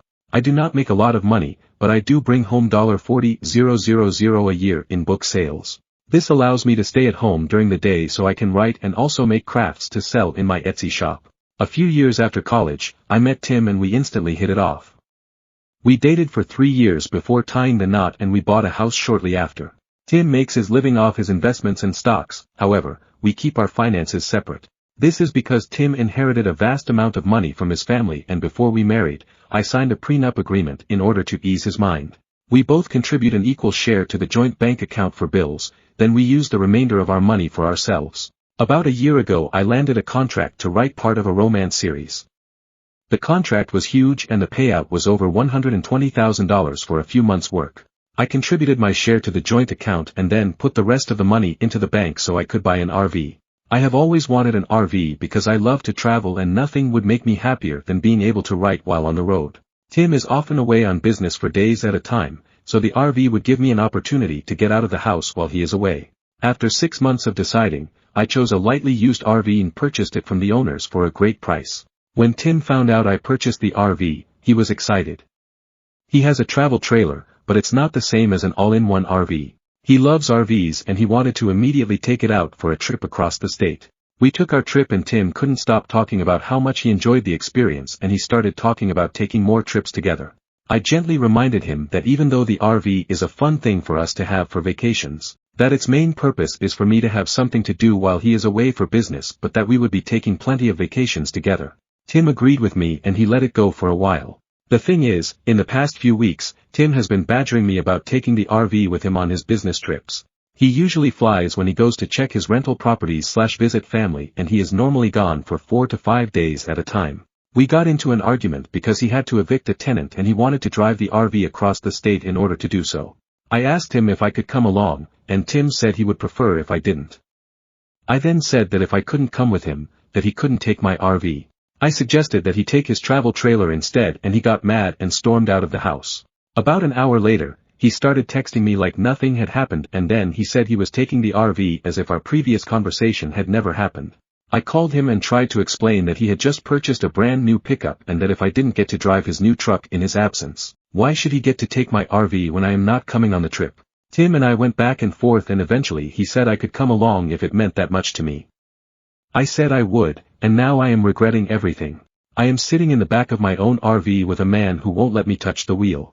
It has been 3 days since this trip has started, and all Tim has done is rant about how awesome the RV trip would be if I weren't with him. It has made me question everything in our marriage, from how we split our finances to how we argue and function together. This is the first time that anything like this has ever happened and I don't know what to do in this situation. He is still ranting as I type this and he's never done that before either. TLDR, I bought an RV with my money so I could write travel in it while husband is away for business. Husband insisted on taking the RV with him without me. I convinced him to let me come. Now he is ranting about how he doesn't want me on the trip while I sit in the back of the RV hating my life. Update. The TLDR of the first post is that I bought an RV with my money so I could write/travel in it while husband is away for business. Husband insisted on taking the RV with him without me. I convinced him to let me come. Now he is ranting about how he doesn't want me on the trip while I sit in the back of the RV hating my life. I promised I would update, but things got very hectic and this is the first chance I have gotten. This whole situation makes me very emotional, so please forgive me if this post is not as coherent as I would like it to be. When I posted my first post, we were on the road in the RV and my husband was giving me the cold shoulder while he bitched at me from the driver's seat. You all had some great advice for me about what I should do, and I listened to a few people who suggested that he might be cheating on me. Tim had left his iPad in the back of the RV to charge while he drove. I'm not proud of this, but I was able to sneak his iPad into the bedroom while he was distracted by the road. He was logged into his email account and I quickly skimmed over his inbox but didn't find anything suspicious. I then had the idea to check his sent folder and found out that he had been chatting up his ex from college. It made me sick to my stomach to read the messages, but luckily they had not yet been physical. Translated from chat speak, the message he had sent his ex was basically, "I can't wait to get my hands on you." It's been years since I felt that mouth. I'm excited. I was disgusted, but I tried to keep calm. We were on the road headed to another state and we planned on stopping at his mother's house. I knew that if his messages were in the sent folder, that meant that he had deleted them. Tim was not planning on being caught and was trying to hide his tracks. He wanted my RV so that he could take his ex around the state and have fun without leaving a credit card trace. I took photos of the emails and sent them to myself in order to preserve the evidence. I then went back to the front of the RV and acted as if everything was fine. I apologized, don't worry, I lied for how I had acted and suggested that we ask his mom to help us work through this. Tim said that he was sorry and that he accepted my apology. He said he was looking forward to using the RV in the future and that he was glad I had come to see reason. I smiled and nodded, but on the inside I was cursing his existence. We made it to his mom's house and I made up an excuse about having to change because my clothes were wrinkled. Tim went inside without me and I started throwing all of his clothes and belongings into a trash bag. I then went inside the house and Tim was sitting with his mom in the kitchen. He asked me what I was doing with the bag and I told him that I was giving him his clothes so that I could leave. Tim then got angry and asked me what the fuck was I doing and his mom was simply confused. She asked me what was going on and I told her, I'm not sure myself. I'm waiting for Tim to explain why he was planning to cheat on me with his ex. Tim's mom then started to cry and yell at Tim while he tried to calm her down. I know Reddit does not have a lot of love for religion, but Tim's mother is a fundamentalist. She had loved me from the minute Tim introduced me to her and it would be an understatement to say that she was very upset with her adulterous son. Tim never tried to apologize to me, instead he chased after his mother saying he was sorry to her. This made her cry harder, because she knew that he wasn't even trying to make amends with me, he was just apologizing to her. She hugged me and told me to just go home and she would handle her son. I thanked her and took the RV keys from Tim. This ended up being a minor wrestling match and left. I drove home crying, but at least I got rid of my asshole ex-husband. Tim called me the next day and begged me to come back to him. He said it was all a mistake, that he was sorry. I asked him why he didn't apologize at his mother's house, why he didn't say he was sorry when I was handing him his bag. I told him that he didn't care about cheating on me, that all he cared about was how bad it made him look to his family. He tried to explain himself, but I cut him off and hung up. I blocked him on all social media and haven't heard anything since. I have gotten a lawyer and have already started the divorce process. TLDR, husband thought he could get away with cheating on me by using my RV. I found his emails, packed his bags, and left him at his mom's house. His mom took my side and has ripped into him since. I got a lawyer and have filed for divorce. Stories number 28. My F27 flatmate F27 has told my boyfriend M31 she's in love with him. F27 moved into my flat in October of last year to take the place of a mutual friend of mine and my new flatmate F27. We have a generally great atmosphere in the flat, and both have similar expectations and habits, and while we're not friends yet, as in we wouldn't go out for brunch or be each other's plus ones for parties, we are very friendly. She seems super normal and level. When the lockdown began March, my boyfriend M31 of 2 years was living with his sister, and his mother undergoing chemo, who lived alone, needed somewhere to stay where she could be looked after, so she moved into his room and he came to stay with us. My flatmate was totally fine, and we had a proper chat about ground rules etc. But ultimately the flat is huge for 2 people and she has a kind of granny flat set up in hers. Either way, she gave definite approval. Now, we 3 got on great, but never really spent a ton of time together. We all work from home and spend the occasional evening playing games or whatever, but ultimately we didn't mingle much more than before. My boyfriend, however, cooks every night for the both of us, as a thank you, and so we do now eat together, and my flatmate seemed happy to be included. It was great. However, last week, my boyfriend took me aside and told me that while he was in the courtyard hanging out the washing she ambushed him from behind, and gave a huge speech about how she's in love with him, and while she respects he's with me, she has deep feelings for him, and that she's available if he were single. Oh, and please don't tell OP. She didn't try to kiss him, but tried to hold his hand. He was very anxious and flustered when he was telling me this. The flat atmosphere is very awkward now, but as far as she knows, he's not said a word. She's not said anything else to him, but he did mention that she had touched his arm a couple of times as she was walking past recently and it's really gotten under my skin. My BF is also confused because he hasn't spent that much time with her apart from dinner, and never alone. I spoke to our mutual friend who was shocked, and says she's never done anything like this before, and she'd never known my housemate to have a crush on anyone either. I've not seen her acting strangely in any other ways, and it hasn't outwardly affected how she treats me. We can't move right now because, virus, money etc. How do I deal with this? TLDR, my flatmate has told my boyfriend she loves him while he's staying with us, and we can't leave. Update. Okay.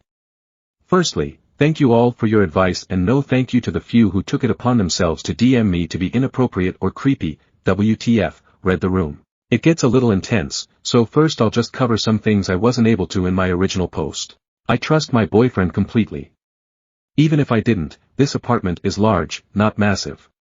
I know where that beloved MF is 24/7. A lot of you asked when after my housemate's confession he told me about it. He told me a couple of hours afterwards. He explained to me after we had a chat about it that he was afraid I wouldn't believe him or be angry, because at first he'd thought it was a weird joke that made him uncomfortable, and he felt rightly so weirded out. I agree with the bulk of you that her continued touching is harassment, and while a number suggested he just confront her himself, I empathize with being in a situation without breathing room where someone is sexually harassing you. It's not easy, and you can quickly find yourself unsure if those brief moments of crossing a line happened. He's not on our lease, and understandably he was concerned about me and the power dynamic in the house. BC her room is a mini granny flat, she pays the bigger share. I also don't believe that it was, as some suggested, a hypomanic episode. I have BP too, and while I understand the love rush, she exhibited zero other behaviors, and never tried to contact my BF outside of the weird touching. I also can appreciate there's no way she was actually in love. So, yesterday, after a tense few days of trying to avoid her, my BF and I were in the kitchen at breakfast, with her around in the living area. I went to our bathroom she has an en-suite which is just off the main area to brush my teeth. I walked back out to grab my phone as she was sidling behind my boyfriend who was looking in the fridge, and caught her running her hand and forearm across his lower back where his t-shirt had ridden up a little. My boyfriend, who didn't see me, yelped really loudly and just lost it. He yelled at her to stop. And when they both saw me he starts going, You see, this is what I was talking about. I was furious, just whole body anger, and I could see she had now realized he had told me about her confession behaviors, and just sprinted to her room and slammed the door. My BF and I went out for a walk to calm down, and he kept apologizing for not being more firm, but he was shaken up. Some of you told me I should just confront her head on, which in the moment I 100% sided with. I was so angry for him. He told me he'd rather give her the opportunity to do it diplomatically. I appreciated what you guys said about lockdown being extenuating, and in discussion with our mutual friend, I was willing to believe that an element of it was naivete, and a bit of fantasy gone too far. I was willing to be kind to her. When we returned with a plan of action, we knocked on her door but she didn't answer. We tried a couple of times but she wouldn't come out, although she was seeing my WhatsApp messages. Come late afternoon, I was just over it, so I knocked, and told her I was coming in. I sat her down on her bed and told her gently but firmly it was inappropriate, making us uncomfortable. Told her she had to get the hell over it herself if she intended to continue to live with us. She burst into tears and starts crying about how she's so sorry and what a bad person she is, and she can't believe the pressure of lockdown is getting to her. Whatever, and I felt bad.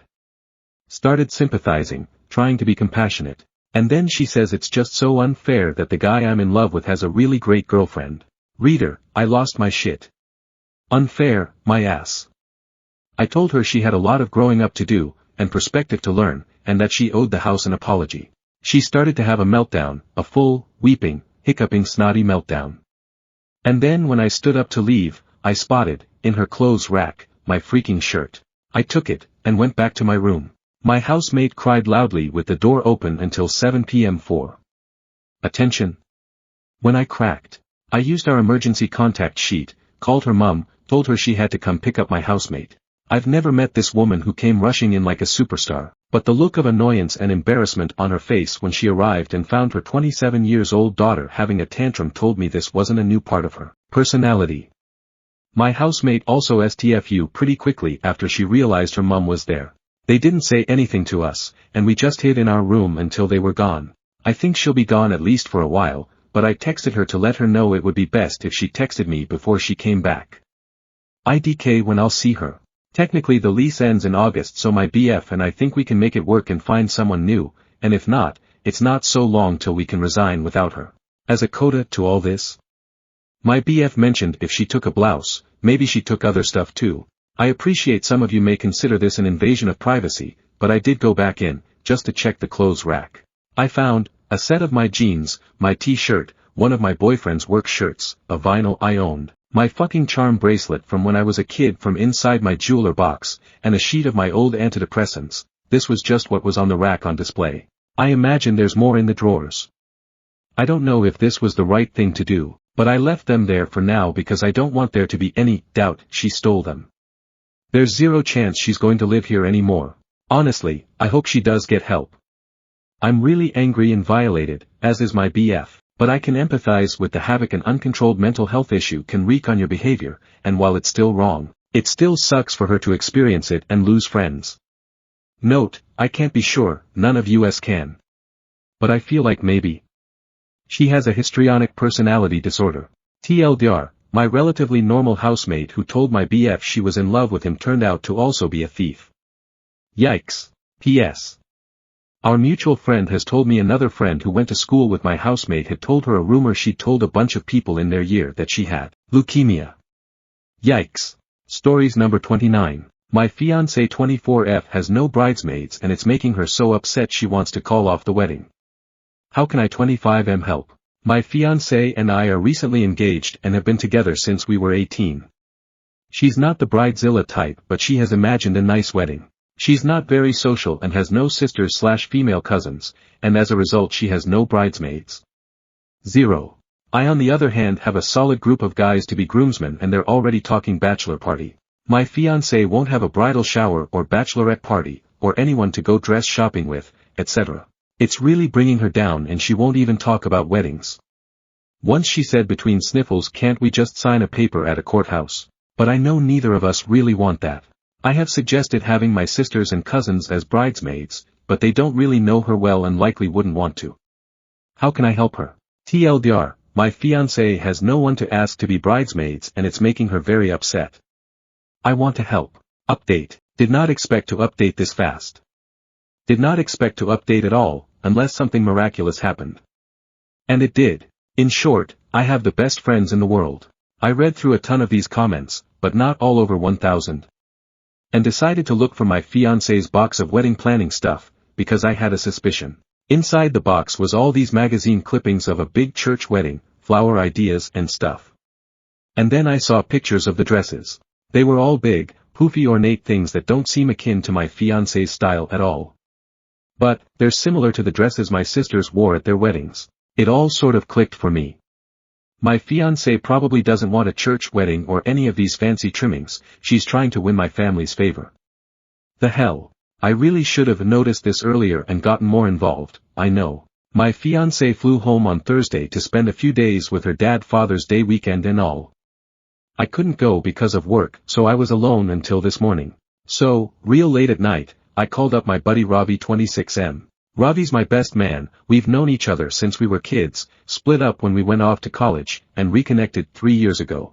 We moved to SC so I could join the company he works for. I just opened up to Ravi.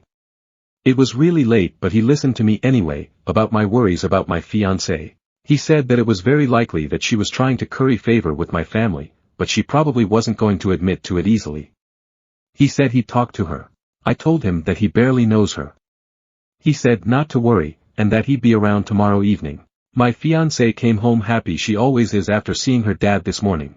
I went off to work without asking about the wedding, and she set to work on her writing she's off for the summer. I got home early and at like 5 p.m. Ravi came to my house with my other good friends, Carson, Andrew, and Tim 23-30M. I know all these guys from various places and we're all a solid group. Still, this was unexpected. Ravi came up to my fiancée and said that the guys were taking her wedding dress shopping. We were both freaked out as hell. I had no idea this was coming, and my fiancée looked like she wanted to crawl into a hole and die. She whispered to me they won't like me, and I urged her to just go for it. Ravi reminded her that he has sisters, Carson's been divorced, and Andrew's had his fair share of girlfriends, so they know dresses. Plus, he has a lady friend that works at a small boutique, where they try first. She still didn't want to go, and then he said something like, "Hey, you're marrying our best friend, don't you think we should get to know you and make sure you're not a ghost or something?" He's not great with tact. But she chuckled a little at that and gave in. They were gone for a while and came back an hour ago. They didn't find a dress, but they looked around the stores for a while and fiancée found a style she liked, not the poofy ball gown style. They also went out for ice cream and when they walked in the door, she was joking and laughing with them all. I hadn't seen her so happy in a long time. It was amazing. Then we all sat down together and Ravi asked her to talk to me about what's on her mind. I still don't know how they got her to open up. She whispered that she didn't really want the big church wedding, that she wanted to wait a little while and plan a small ceremony for just the people we really care about.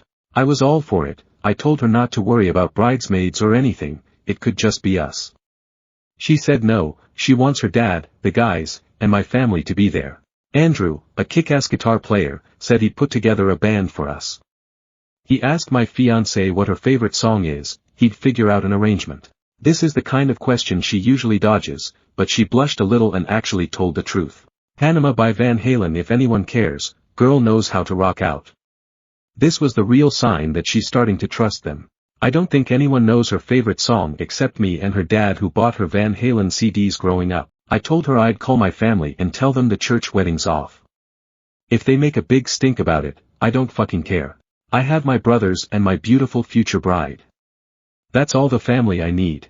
TLDR, church wedding's off, my friends are awesome, future looks bright so far. Stories number 30. My 29M soon-to-be ex-husband seems to feel entitled to another chance with me 28F. My husband and I have been together almost 8 years, married for 2.5 of those. Last May 2019 we separated seemingly overnight. He left me and our toddler and moved back to his hometown. There was never a solid reason given, just that he felt we should have never gotten married. In July, he changed his tune and wanted to be a family again. He was still at his job in his hometown, so I decided I would ride it out at my job in a different city for a couple of months to build my resume and then start looking for other jobs in his hometown. After 6 months of a brutal commute, taking care of our child during the week by myself and driving to his hometown every weekend, interviewing, basically bending over backwards, I finally landed a great job in December. A week before I was to move into the new house we were buying together and start my new job, I found out he had been having an affair. He begged and pleaded for me to stay with him, said he'd break off all contact, and I foolishly agreed to give him another chance. 2 days later, while I was back in the different city and completing my last week of work at my old job, he unblocked her on everything and liked her pictures on Instagram. I was devastated. On top of that shit show, he kicked me out of the house we were supposed to move in together and I had to find a new place to live 2 days before starting my new position. We have lived separately ever since. He has said and done so many hateful things in this time period, and said so many times that he wants a divorce that I've lost count. Up until a month ago he was still maintaining contact with her. I saw her car at his house, took pictures for the lawyers, etc., and he admitted he had been talking with her still. I stopped doing the pick me dance about a month ago and stopped reaching out to him besides contact about our child. Now he has suddenly changed his tune and is desperate to get me back and will do anything. He has unfollowed her on everything. Unliked all her pictures. Tells me not to give up on our family. I've moved on. I am not interested in pursuing another relationship with him. He's hurt me deeply and I feel like I've been fucked over by him so many times that I've lost count. How can I tell him there isn't a chance without sounding like a completely heartless person? I still want to be able to maintain a strong co-parenting relationship with him, so I am friendly to him, but he seems to take that as I want him back. I have relayed to him my feelings, but they fall on deaf ears. He says he will never stop trying to get our family back together and does not want a divorce. I do. Does anyone have advice? TLDR, husband cheated and left me, was adamant he wanted a divorce, now when I want one too he changes his tune. Edited to add, just to show the kind of person he is, when I asked him about the reason for his sudden change of heart, he said it was because I seemed stronger. Ah, the irony. Honestly, a big thank you to the prick for yanking the rug under my feet not once, but twice, because I truly have realized how much better I can do and how I don't need anyone but myself to have a happy life. Second edit, seriously, thank you to everyone who has read my story and commented. You have no idea how much it's helping me to focus on myself and realize I need stop considering the feelings of someone who had no consideration of mine.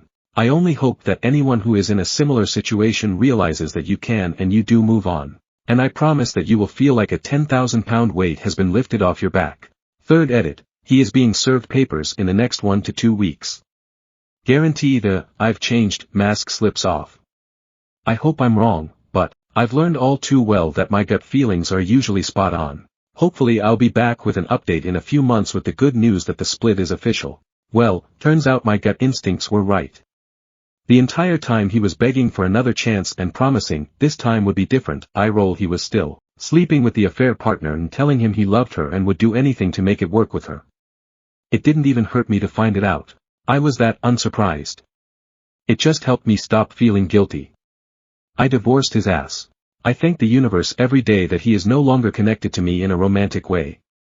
It feels like an enormous weight has been lifted off my shoulders. Shortly after my original post I met someone by chance at a wedding and fell in love. This person is everything my ex-husband was not. The kindness, compassion, and respect they show not just me, but to my daughter as well, is like something from a dream. I never knew love could be so easy. To anyone in a loveless marriage reading this, leave. Do the hard thing, especially if they have a pattern of leaving/returning/cheating, etc. Lord knows I was terrified to cut the cord. At one point in time I was actually starting to feel bad for the guy because he was begging me every single day for another chance. He tried to convince me that getting a divorce would ruin my future, our daughter's future, that she would come from a broken family, but it was the exact opposite. It was broken already and I fixed it. Once I made up my mind that divorce was the best option, I absolutely thrived. I learned independence. I found how to be happy on my own. I found happiness in a partner. Life has never been so sweet. The bad shit makes the good shit so much better. Thank you, Reddit, for the support on my original post. It helped turn my graveyard into a garden. TLDR, I divorced him and found true happiness. Stories number 31. Every year, my boyfriend 21M and I 22F go on a break because he doesn't know what he wants. My boyfriend and I have been together 5 years. We've always been great together and there's no one else in the world I'd rather be with. We make each other laugh, we like the same things, we have our own hobbies so we don't drive each other crazy, and we've been through so much as a couple. I am in graduate school a state away from him, about a 4-hour drive.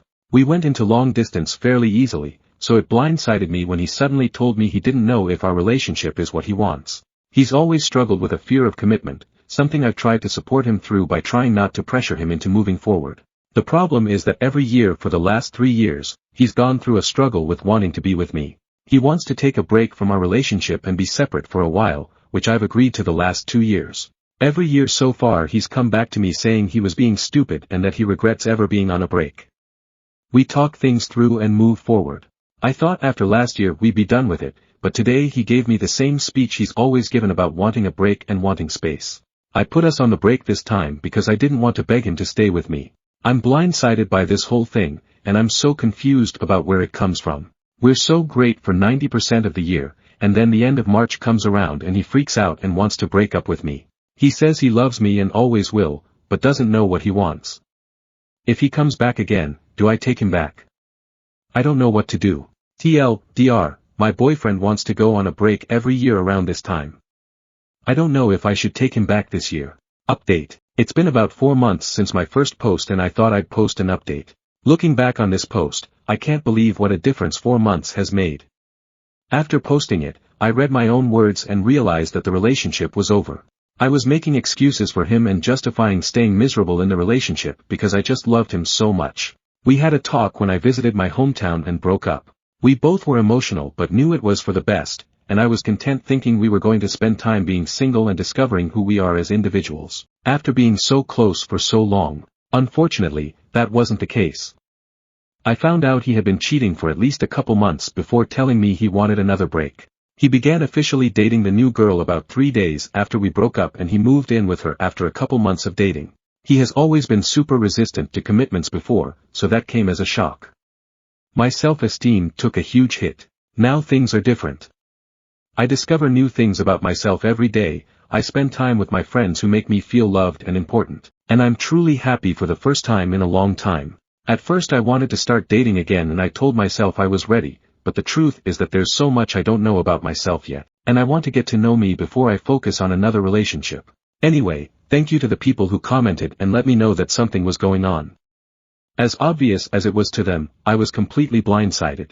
I'm just grateful to be out of that situation and I'm excited for what's ahead. TLDR, we broke up, he was cheating, I'm much better now. Stories number 32. Is it worth it to try to work things out with my boyfriend, who is jealous of my stepbrother? My boyfriend 19M and I 19F have been dating for just over a year. We're both in university, and currently taking online classes due to the lockdown. When they announced the transition to online classes I decided to move back to my mom's, about an hour and a half away. My town is a bit of a student town, there aren't many grocery delivery services and I don't drive. I didn't want to rely on the reduced bus service. My BF tried to convince me to move in with him, but I refused because I didn't like the idea of being an illegal tenant in a house with 4 guys and 1 bathroom. My BF was not happy with this. I've been back for 3 weeks and things have been tense, especially surrounding my stepbrother 22M. My mom remarried when I was 15 and she moved her new husband and his son in. I've known stepbrother SB for 5 years and our relationship was always friendly but distant. He's lived at home the entire time, and worked as a bartender prior to the quarantine. Ever since I moved back, BF has been on my case about spending too much time with SB. He gets really upset because we drive around aimlessly every day. I'm on a learner's permit, and SB is helping me practice while the streets are empty, and the fact that we hang out and watch stuff together. Heather weather was nice this week, and SB and I decided to eat our lunches in the backyard, picnic style. BF freaked out when he realized, accused me of going on quarantine dates behind his back. I didn't even tell him this. I guess he stalked SB's Instagram story. And it wasn't a date. We are going into week 5 of quarantine, bored out of our minds and doing anything possible for a slight change of pace. BF called me yesterday and told me that he was unhappy, felt disrespected and that I needed to make a change to keep the relationship. He told me that SB and I are not like regular siblings, we didn't grow up together and so he's afraid things will escalate between us. I think this is gross. SB is not someone I would ever consider dating and I'm certain he feels the same. BF told me that I would need to stop hanging out with SB and spend more time FaceTiming and texting. Currently we FaceTime every day, minimum 1 hour, but he said his ideal would be 3 to 4 hours. I think this is crazy, and part of me wants to tell him to shove it. But we had a great relationship before this and another part of me wants to fight and save it. I know my BF and I'm fairly sure he is acting like this because he's still upset that I didn't move in with him. But it's going on week 4 and I'm not sure how much more I can handle. What should I do? TLDR, moved back home for the lockdown and my boyfriend is acting possessive and jealous over me spending time with my stepbrother. Update. After I posted, I took some time to read the comments and form a plan. I texted BF, telling him essentially that I needed a bit of space to take a breather and reevaluate. I made it clear that I didn't want to break up, but felt like I was always being monitored and I wanted to make a game plan to have healthy communication through this pandemic. He called me super upset and accused me of choosing SB over him. I told him that it wasn't about SB, it's not like I chose SB, he's literally just someone I get along with who I can hang out with during the pandemic. I explained to him that it was not like I was spending every waking moment with him, I do my homework in the morning, we hang out in the afternoon, and my evening time is divided between the 4 of us: mom, stepdad, SB and FaceTiming boyfriend. BF then accused me of doing special boyfriend activities with SB. He told me that it was always his dream to teach me to drive. He doesn't even have his permit. Am I supposed to wait around for him to get it? Also, apparently me teaching SB how to bake bread, which is stupid because I was going to make the bread to begin with, and SB helped by moving the heavy mixer, eating half the almond slices, and taking pictures for Instagram. He also screamed at me for not moving in, saying how all this would have been prevented if we were living together. I told him that I have no interest in living somewhere that I'm not allowed to be. I can't afford a fine from bylaw, and if I were to get kicked out, it would be more difficult to find my way home since I don't drive. In the end, I told BF that I would not give up my relationship with SB, who is part of my family and a genuinely nice guy, to ease my BF's insecurities and cater to his demands. I told BF that I needed time to cool down, and that I'd talk to him in a few days. That was all on Friday, and today I reached out to see how he was. He was still pissed at me and accusatory, so I basically told him that this wasn't working and I want to break up. I did it over text and then blocked him, which probably makes me an asshole, but I literally couldn't deal with any more of him yelling at me and insulting my family. Anyway, thanks to everyone who commented. I'm really sad this is the outcome and I've been crying a lot, but I'm also kind of relieved. TLDR, we broke up because he couldn't see how controlling he was being.